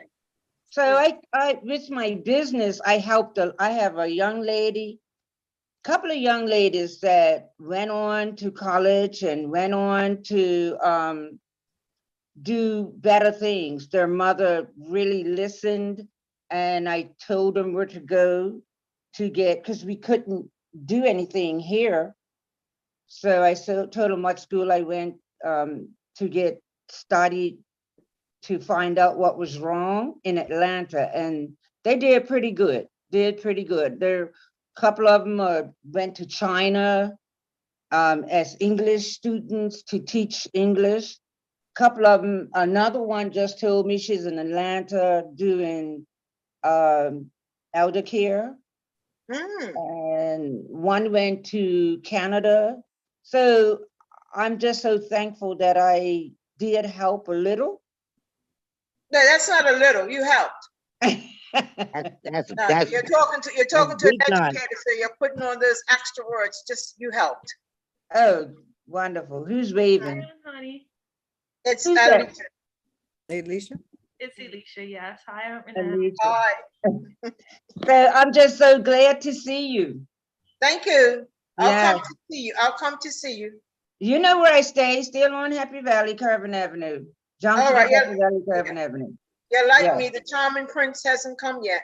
Thought I'd get her to laugh. I am Val, you know how that goes. Looking after mama right now. Okay, that's a good thing. Yes. And your blessings will overflow. Yes, and I didn't know you did so much. Yeah, I didn't know it either. Until somebody reads it out, right? Remember in the book of Timothy, he always says who to ask. You ask single people to do things and it will get done. Yes, yes. Everything in life is based on that foundation of the Bible teaches, so it helps. So true. So true. Okay. Thanks for that. Okay, that was good. Anybody else, or if not, we'll round up. I just wanted to finish what I was saying, that no matter what I said, the most powerful thing that we can offer is love, you know, and believe in people. We're not lost, all our young people, okay? So if you take, I believe in, I have a passion for seniors and young people. I interact with a lot of them. And I think if we keep looking out for them, our seniors and our young people, then we can save a few souls in this island, you know? That's our strength. Our seniors is our trailblazers, you understand? Our pacemakers. And the young ones coming up, if we keep teaching them, that's what we lacked back in the day at the football games and whatnot, or at the you know, the older ones training with the older guys, be there to talk to them, vice versa, the ladies would be there to pass on the history, pass on the knowledge. We've gotten so busy and so into ourselves. I am not an I person, I'm a we person. So I give of myself as much as I can. Sometimes we think our young people ain't listening, they may fall by the wayside. It may not be today, it could be 5 weeks, 5 years, 20 years from now. That bell goes off, that wait a minute, somebody said something, so I'm saying that to say that as long as we are there in the community, if each one of us would just take one person under the wings, you don't have to move in with them, just sit off and talk to them and show them that you care, then that'll make a big and better difference for our tomorrows, you know? It does make a big difference. I'm sitting here in Jamaica, and I've received at least 3 calls, well, text messages. Hello, Miss Butterfield, when are you coming back? And I'm saying, oh gosh, something happened to him at the school. And nothing wrong, they just miss you because they know that you love and you care. So that's right. I kind of felt like I should run out of here right away to see what was wrong with him, but he says he was all right. And then parents will call and ask you to do so much. And I try to tell them that in a young man's life, it's going to take love, care, support. Never give up, right? And I'm saying this because we're being real. My oldest son is 53, and thank God he's probably listening too, because he would never listen to anything like this here. But he's come on board, he's living in the UK, and he's accomplishing things. He had to do some exams, and I said to him, well, thank God that you are able to do those tests, because you couldn't get the job unless you got an 85% and over. So all the things he did in life, one thing God did bless him with, that it didn't destroy his brain. So continue to love our children and don't give up. There's one young man who's just passed his test, and even though a relative of his, not good to me, has nothing to do with that. We stay focused. It's important to stay focused. And stay focused on that individual. And the mother says, well, how do you do it? I say, you just keep encouraging, because it's going to happen.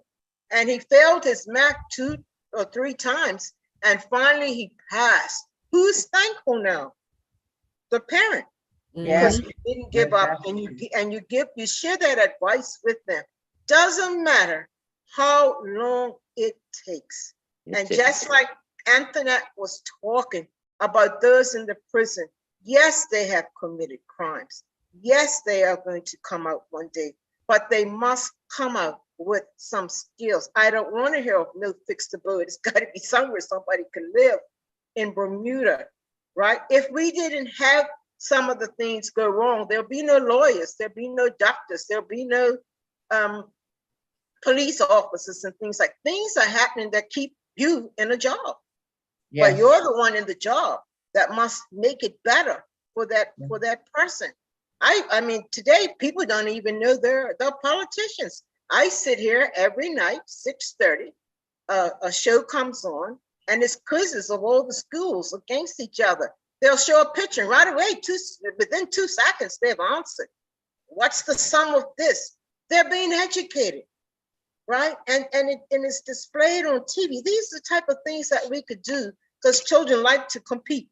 They want to be first, they want to be second, they want to be third, or they just want to participate. We've got to come outside of the box and stop trying to be in the box. I'm getting older now, even though people say you're still young. No, I'm saying old because we have to pass the baton on, right? Yes. And they may not be the ones that want to do it, but at some point, if you're teaching them the importance of it, and if we got the funding, and if we got help, and each one gives something. If you've touched over 5,000 lives for over 38 years, all you need is $5 from each one of those persons, and you should be all right.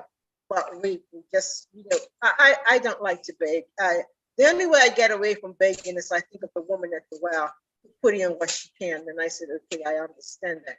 But I hate tag days, but I still do it because I need the money to buy something for the students. So I still do it. But we haven't done that for 2 years. I support young people here. Young man I supported. When I bought this house, I needed a lawyer. There's another testimony. And the lawyer I had just didn't feel it. Then I remembered my lawyer in Bermuda. She was there for 6 months, and she's from Jamaica, and I gave her a call. Her name is Erica Buswell, and she was my drafter for the Ministry of Environment. And I called her, and she says, oh, my husband does that. So we met up, and we did what we had to do. And when the bill came, which was $8,000 US, and I'm like, woo, he looked at me and he says, just pay me $2,500. I'm like, why?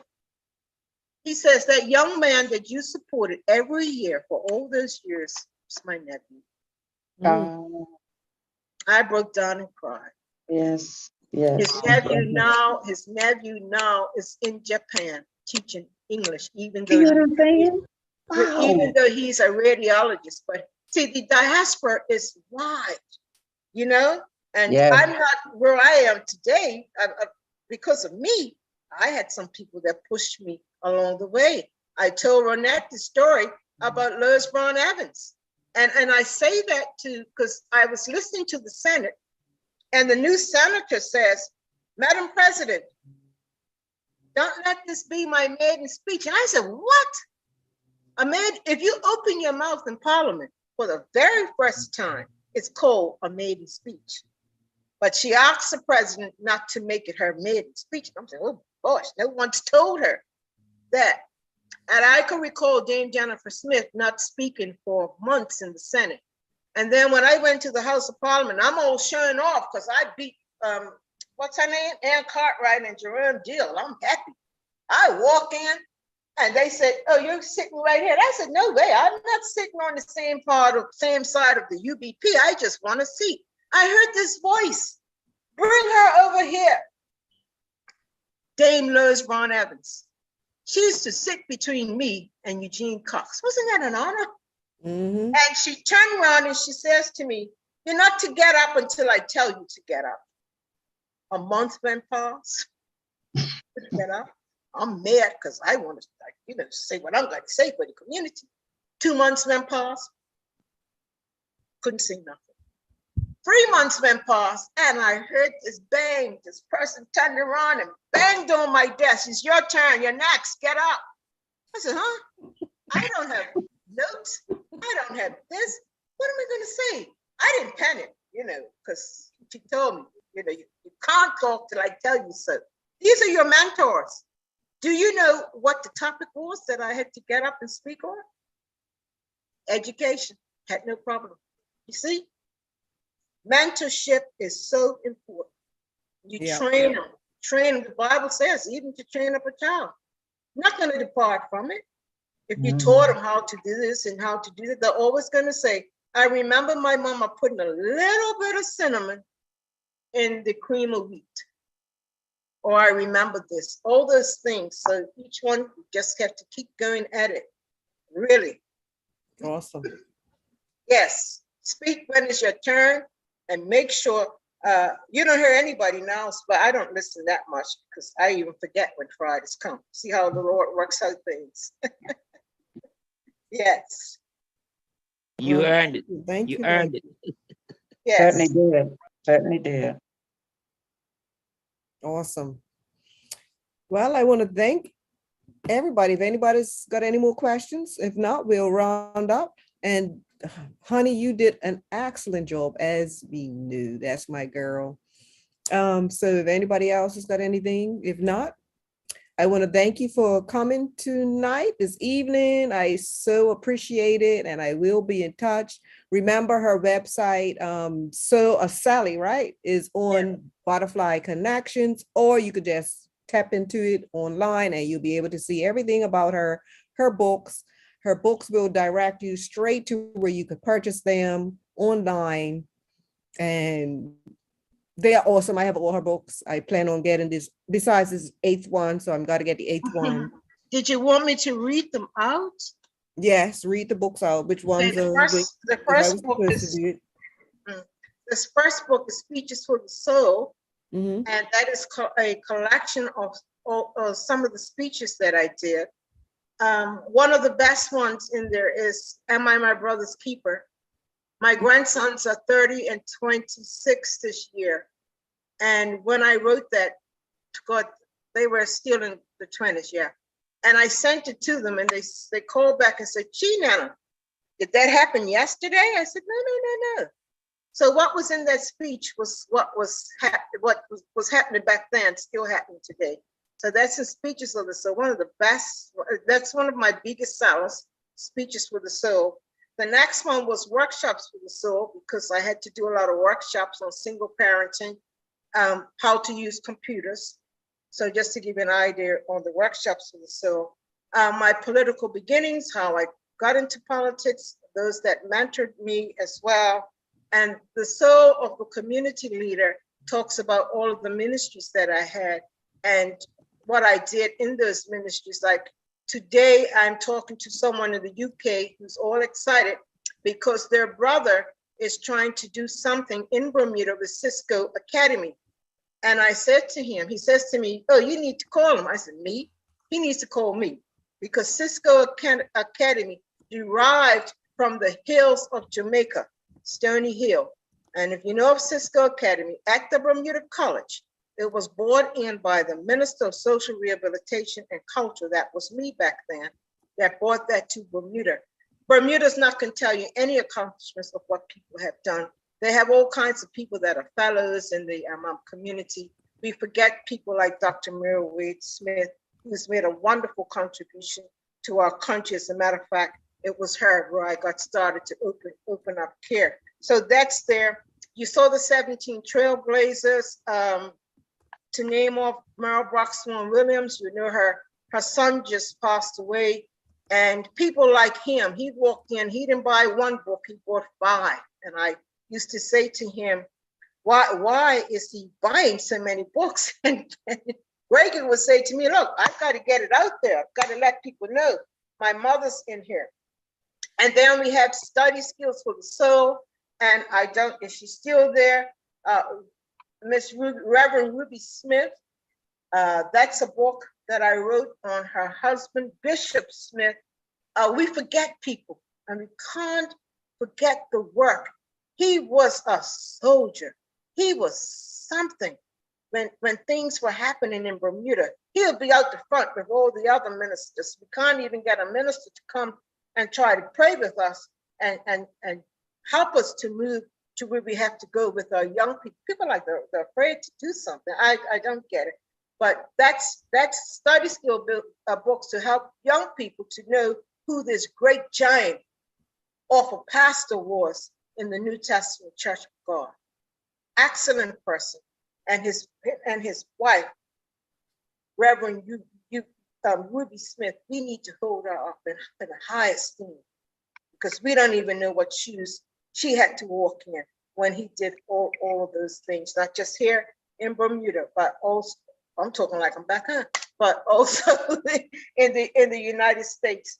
Then Education for the Soul Behind the Prison Walls shows you that where I started the graduation in 1983 and how they graduated, had a graduation ceremony, all the courses that were in the prison, so you could see how many courses were there. But the most interesting thing is in there is about what happens when they return. Why do they return back to prison? And that's the thing we're talking about. We need to take young people with us. I used to get so angry and take the children down to in front of Arnold's with a piece of paper and pencil and I want you to write as many trucks as you see and tell me who's in them. Tell me if they see any young people like you. They came back and they said, no, Miss Butterfield, we just saw Portuguese people, white people with young white boys. I said, you see, but this is where we fall down. So do things like that with them as well. And student essays for the soul. Oh my gosh. This is 6 young men who lost their lives in fatal accidents in Bermuda. And I decided to dedicate it to them. You will find their stories in here where they had dreams and aspirations. I'll call their names out because you might know them. One is Graham Steve II. He was from St. George's. And then we have Lloyd Stiff Birch. Graham's mother is very helpful in the graduation. Lloyd Stiff Birch, mother always sending a note and has good things to say. And then we have Shane Adderley, that's the brother of Loretta Adderley. And we have Oronde Wilson, Odine Phillips, and again, Azariah Methy. And Azariah Methy had 2 other brothers that came to care and graduated as well. So you'll see their stories in this book. You also see their essays as well as their graduation messages. This book was in Bermuda. It sold out because again, people were buying 5s, 3s, and 2s, and it should be available at the middle. We're almost at the middle of March. Thanks. Yes, I missed that last one, so I'm going to work on that one. And thank you everybody for showing up. I really appreciate you guys for coming out.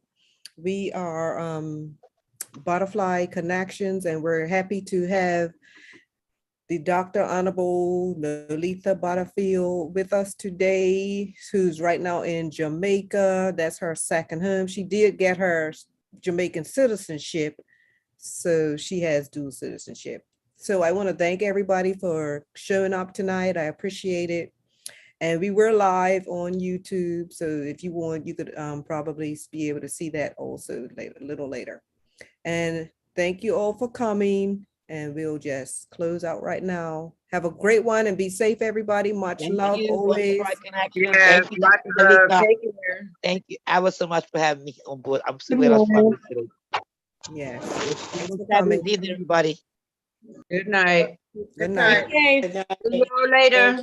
Take Good care. night, everybody. Good night. Good night, everyone. Good night. Good night. Hey, Gary Lightman's going, okay. Gary, hello. Hi. Hi, Gary. Gary's from the United States. Hi, Gary. But he's Bermudian. Hi, Gary. How How are you? Neletha, thank you so much for inviting me. Hi, This Gary. was like touching, heart-wrenching. Just as you're doing a great job, doing great work. Keep up the good work. Just a few people left, but could you in a few words tell them the award that I got under you and Bishop? The woman of greatest, Neletha is a woman of great esteem. The organization is located in Brooklyn in the United States. And what year was that? 2004? Yeah, could be, yes. Yeah. And Dame Jennifer Smith nominated her. And I called her and told her what was happening, and she showed up and showed out. Okay. Then I came back to speak. Oh, yeah. and then we invited her back a couple of years later when the deputy prime minister of the Bahamas, you were the keynote speaker for the celebration. Yeah. And I'll never forget that night. You gave such a powerful speech that the honoree was like, "Well, I need to say something too." And Neletha was like, "No, you just be quiet. I've taken care of everything that needs to be taken care of." Well, but the Women of Great Esteem is an organization that honors women from around the world. We've honored women from South Africa, from Korea, from Japan, from China, Jamaica, Bermuda. Bermuda, we had Dame Jennifer, Dame Lois, Paul Cox, Neletha. Who else from Bermuda? I can't. What you call him? Ombudsman in Bermuda. What's her name? Senator. Vicky Pearman. Victoria Pearman. Pearman, yes. And also two Bermudians that live in the States. Helen Somersault Foster, who taught at Berkeley back in the 50s. Yes. And married Wendell Foster, and he recently passed in 2019. And then Reverend Vernon Lowe. I know you know Betty Ferbert Woolrich. Well, her aunt was honored. Her aunt was Eunice Lowe. And the girl Butterfield from Canada. Oh, Joan Butterfield. How could I forget Joan? She's my cousin. She's from Bermuda, but she lives in Canada. But this was, sweet. Yeah. So Gary, you need to share something like that with this group, because are they still doing it? Well, because of COVID, we haven't had anything since 2019.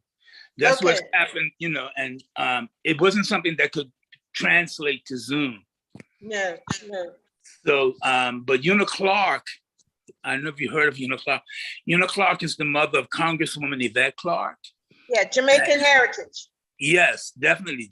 Una was born in Jamaica. She was the first Caribbean-born woman to be on the New York City Council. Yeah.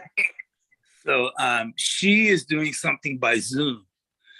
But that's, the whole Women of Great Esteem organization is based on the coming together, the unifying of people, the coming from around the world, and coming together and celebrating and praising and uplifting other women.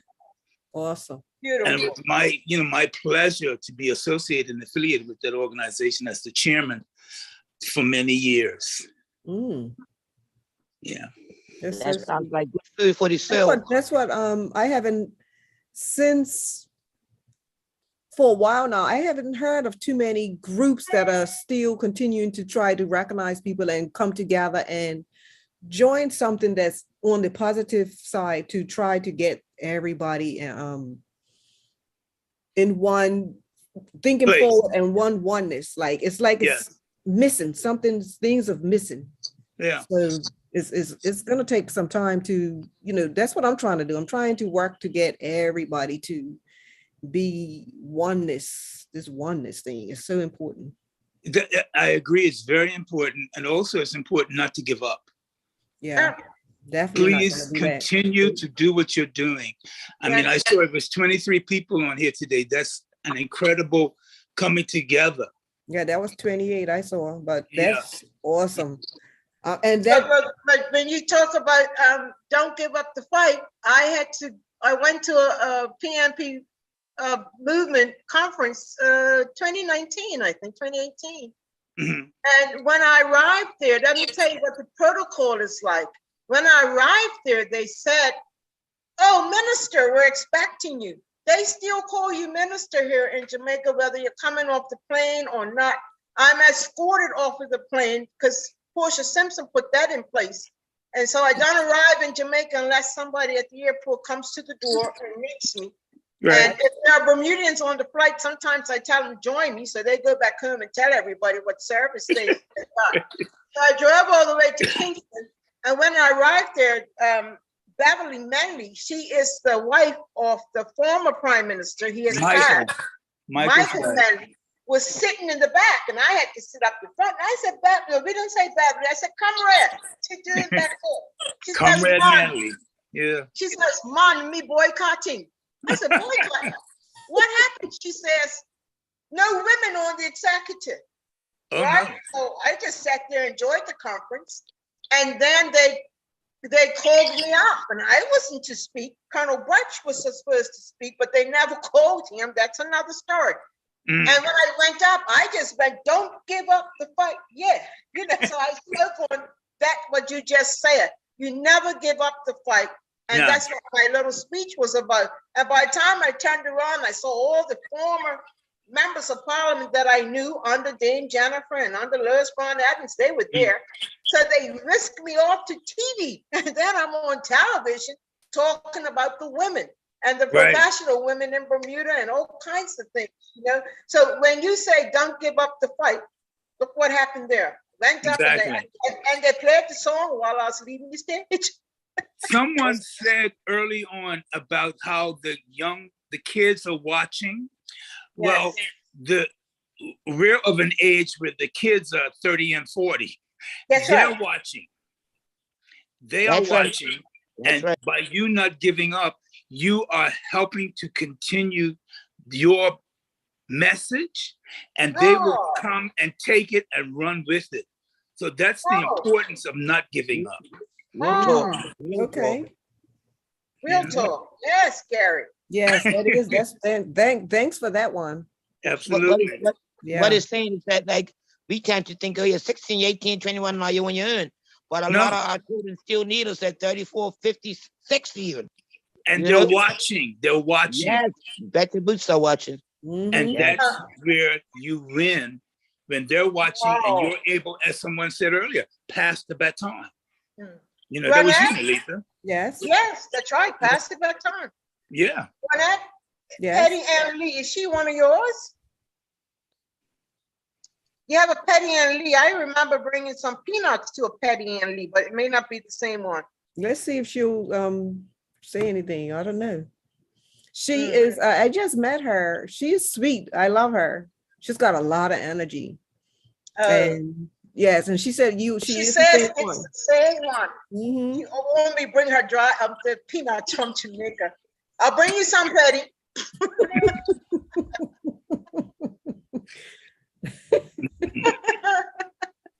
Awesome. I'm sure she's excited about that. Look, she loves her peanuts from Jamaica. Yes. All right. Awesome. Okay, well, that was sweet.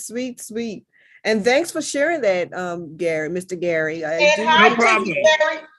My pleasure. Does she know you? Who? Petty Ann Lee. Tell her I said hello. Yeah, she's right there. Let's see if we could bring her up. Patty. Petty, they just want to say hi. They don't have to.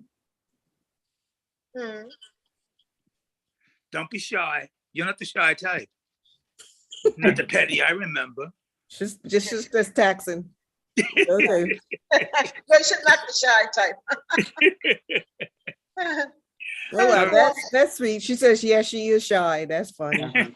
Yeah, I've seen some wonderful people on here, and I already acknowledged Miss Penny Lynn. She's just a positive person. She is. Call on Penny, you get good treats. So excuse me. And I think Penny probably could acknowledge what I said, because she was very worried about me, but I just couldn't talk to people. Not that I didn't want to talk to you. Right. Yes, I was worried, but I knew what was going on, so I just kept praying. That's all I had to do. Yeah. And I did apologize to everyone. They say in life you don't really have to apologize, but in order for you to move forward, it's important to say I'm sorry. If I hurt anybody's feelings from not being the friend I used to be, but my mind wasn't in control. You have to have a near-death experience to understand. It's not, I just can't explain it. To appreciate life. That's right. Yeah. You see life in a whole different meaning. But young lady, you take care of yourself. I see you soon. Keep being the fighter that you are. Okay. Know that you're in prayer. And yes, we miss you on the other side, but we know you got work to do on that side too. You know, but right now, do you take care of yourself? Yes, I have to. I have to find this way. Jamaica's a place for healing. It is. They have so many places you could go. There's just one place 5 minutes away I could sit, and it's got salt for all kinds. It's where you take your lighter and all the water lights up and and so it's a beautiful healing. I tell you one thing, is how to get there. Yes. The roads are bad, but anyway, we get there. Yes. So ladies, Butterfly Connection, I heard you saying that the video will be up shortly. Could one of you send it to me? Let me know, because when I finished that Dale's, I stood over my bike and I resent those links to all them people. You see, they're not her again today. So I would love to be able to send them the video so they can see what they missed. It takes time. It takes time. Oh, yeah. It's like, I get, and one of the key words is excuses. That's right. I'm in the way. I'm in the part where I have to tell you like it is. I'm tired of excuses. Everybody finds an excuse. But you have to know where you need to be. And you have to make a sacrifice to be there, right? I'm from the African Methodist Episcopal Church, and I'm not going to say to Renette, oh, that's conference. When I know technology would allow, I'm not there in person, but I know technology would allow me to see it later. So I would see it later, but we make far too many excuses when people's lives are at stake, and we need to educate ourselves and to share with one another what we can do to make things better. Like I said, the church is going to be there, right? The church is going to be there, but will the people be there in the church? Definitely rewiring your brain to think more for what's going to help you going forward, or what's going to stall you from just being stuck in the past. Yes, and we have to respect everybody's beliefs too. But the key to all of that is, like, do we sit back and wait, or do we make things happen? You know, why aren't they got their tents out there in the parks and whatnot, saying, okay, well, we can't be in the buildings, but we'll meet her. We get too comfortable with all the blessings that we have. You see? But we have to continue to put our works in. Once you stop putting your works in, because it's ways around all this pandemic and stuff where that work should have still been getting done. And I'll leave it at that. I'll leave it at that. I've been successful because of people like Robin who sent her son, or somebody else who sent their son. I taught Petty Ann as well. Taught Penny Lynn. All the people that I'm kind of very close to are people who sent their children. But nowadays, oh my God, do you know I do not have an after-school program? Not one. And you want to know what's wrong. And that's part of the problem. The parents are just not, well, priorities are different today. It's not a matter that you can't afford it. Say you can't. And they don't use their grandparents. They don't use us. Neletha, honey, let me say be encouraged, because I forget her name, Miss Mac somebody at West Pembroke has just started one. She's took the building, you know where Dewey is, Graham Lisbon? Yeah. Remember what used to be a little children's clothes store there? Yes. Okay, that clothes store is no longer there. She has just started an after-school program there, where she picks the kids up from West Pembroke and takes them there till 5:30 afternoons. Now, see, that's a wonderful thing. But here I'm going to go to what this meeting was all about. And I gave you some ideas: mentorship, partnership, right? Yes. Now, if you don't know what people are doing in your country, then you've got a problem. Now, if you know, I'm just going to use me as an example. if you know that I no longer have an after-school program, you need to come by. Yes, yes. And say, well, can I rent your place? Or can I do this with Yes. you? I'm Yeah, not, I didn't know. I'm not going I to didn't- have an after-school program. Yes, But we're too busy trying to start things when we can build on the that's things. right. And Amen. we can build on the things that we already have, and that's important. Otherwise, we close our doors, Mhm. and then we wither away. And Yes. that would have probably been a better location, just because you have to go through all these stoplights and all the different, that would have been the perfect location. Oh yeah. Well, Is that still, I is that personally still on Brunswick Street? Yes. No, I'm not there. I'm in the old Woodland School. Oh, Woodland School. Oh, out there, St. John's. Yeah, I've been Yes. there for 12 years now, I think. Oh, I didn't realize. Yeah, as soon as my lease is up, I will be going. Yeah. Okay. Sweet. Yeah. Okay. How do you see it? You're not renewing the lease. You're not continuing the school. No, that's it for me. Oh wow. Yeah. Well, Oh. you just can't, you can't do it like you used to do it. Right, I understand And that. we have, like I said, we have a set of people whose priorities are so wrong. I used to do my nails, and they don't look too bad, do they? I don't do them no more, but some of these things are just priorities to a lot of us. Yeah. And Yes. we just don't say the women, because we have to, and then the men don't do what they're supposed to do. Yes. And so I started out with Dr. Mira Wade Smith at $90 a week with 3 children. So that's $30 each child. And we're looking at 38 years ago. And so now we're 38 years later, you can't even get $20 out of somebody, because education's free, you run a business. And that's one thing that we didn't get to talk about, is that we don't understand that in businesses, the price is the price because it's the price. But when our Black people come to us, they want a discount. You don't go and give it something What discount? They want free. All the time. They want free. Right. They want free. But you go get your hair done. Sometimes somebody still say, "Oh, I left my credit card home," and you guess what? You never see them again. Mhm. Or what they do is they would put more into the Chinese, the other groups of people before they put within their own community. All the time. They would do that like without even blinking. I just recently was doing virtual teaching when the pandemic came. And one of my students, somebody knocked on the door. So when you're home, you have to open your door. So someone knocked on the door, and I went to the door. When I came back, the children were laughing and reggae music was playing. So I dismissed the student. Wow, my pastor got involved, the grandma got involved, everybody got involved. And so the student didn't come back on. I dismissed her. Plus, I had given students laptops, so she had to bring the laptop back. They ran to the pastor. Now, was I wrong or was the student wrong? So even up to today, all that person had to do was apologize. When I emailed her for the balance of my pay 2 years ago, she says, "You wrongfully dismissed my daughter." I said, "Thank you. I will write it off," because you know why?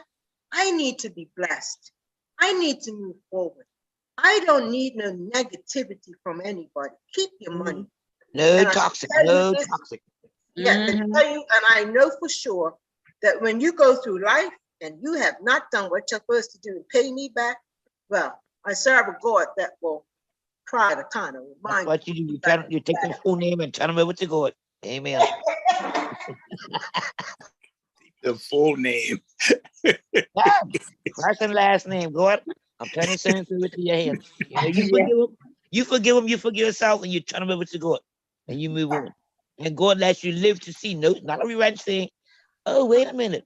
One day to remember what they done to now that this is happening to them. Okay, you see it. They wouldn't even hear. They'd be glad you're dead, so you wouldn't have to pay them. They wouldn't have to pay you. No. The Lord lets you live. to see To their see plans it, are right to and on see life. what's going on. Yeah, so I wrote it off. I said, no, I'm not going to do this, but I'm going to keep begging somebody for some money. God can take it. I'm going. I'm just finished with it. Yeah. It'll come another way, right? Yes, That's right. Yeah. it's Three times always, over. 3 times it's over. always Murphy's Law. Mm-hmm. That's right. Murphy's Law says you do unto others as you wish them to do unto you. And that's Yeah. in, When I return that's in home, the Bible. when I return home, I am not grinning at anybody who has done wrong. I need to tell them. I need to give them that opportunity. I need to have that opportunity. I Very tell them, nice. I tell them, stay wide. Good later on. Mm. Stay real wide to me. Mm-hmm.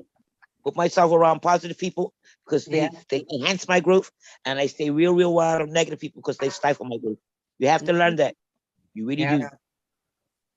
Definitely. Mhm. All right. Okay. Well, wow, this went on a whole nother couple of minutes.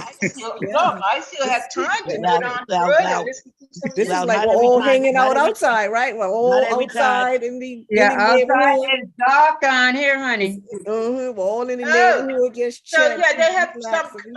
down at the bottom there. I was gonna go to an Italian restaurant and sit off, but I don't know yet. I'll figure it out. But I got an Italian restaurant there too. Yeah, yeah. know They that have a everything. restaurant. They have a restaurant right across here called Smokehouse, but it has hundreds of people, and I'm not ready to catch COVID again. I know you that. don't. Lisa, what parish are you in? I'm in St. Anne's Bay. Oh, Oh, okay. yeah, Beautiful, Anne, beautiful. that's beautiful. Beautiful. A lot of It's, water. when you have time, just put in Richmond Estates. Richmond? Richmond Estates. Okay. And you'll see the whole place. You know, they show you the swimming pool, the Richmond Estate. playground, Yeah. and everything. Yeah. And we When have you first security. moved there, you sent me pictures and the tour of the house, but I Yes. never saw the estates. Yeah, Richmond Estates. Yeah. Okay. Yeah. I'll send it. Oh, I might be able to send it to you because I have it somewhere. So Okay. you don't have to go and look. Yeah, What just has send me the happened link. is that they're building all of these. This is number one, not just in Jamaica, but it's been cited as number one from the European as one of the safest places to live in Jamaica.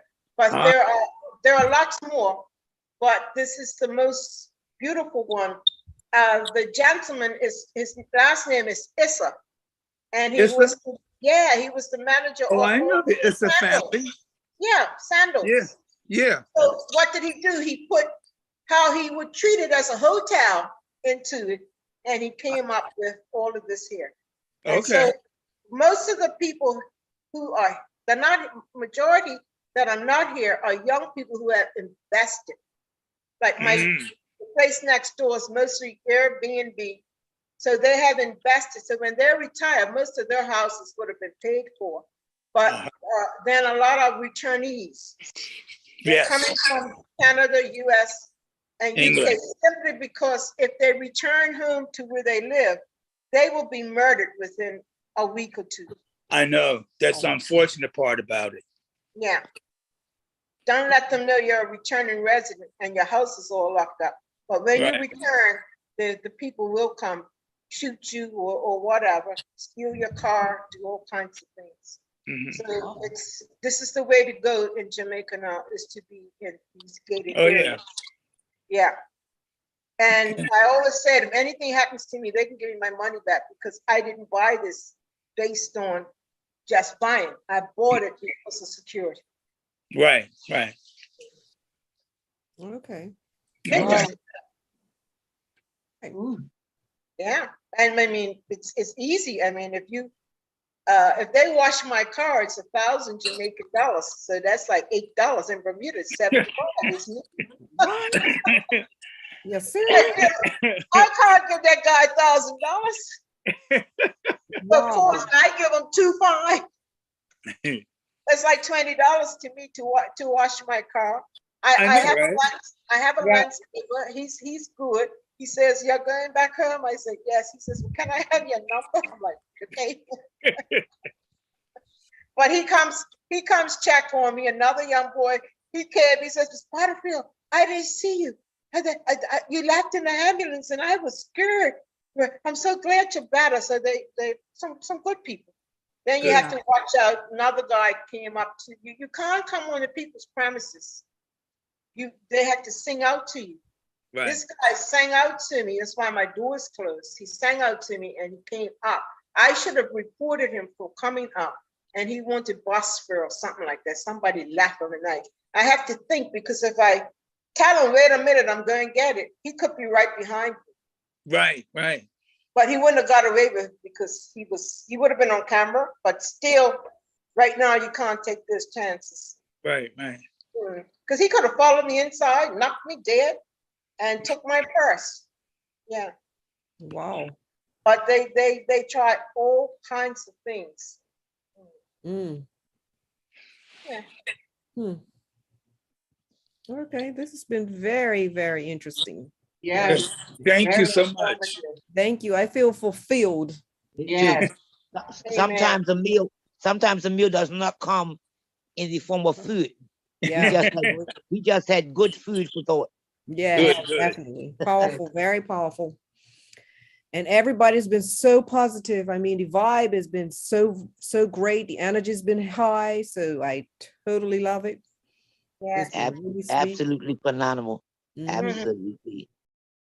And with that, again, thank you. I appreciate you, masters. My masters. That's what we are. Mhm.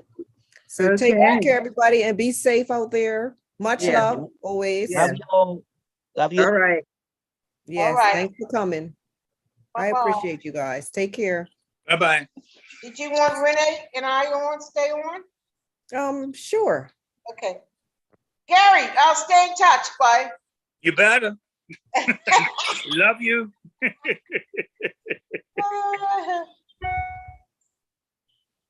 Oh dear, what did I But do? listen, yeah, I just want to test this girl. She said that it can't be reached.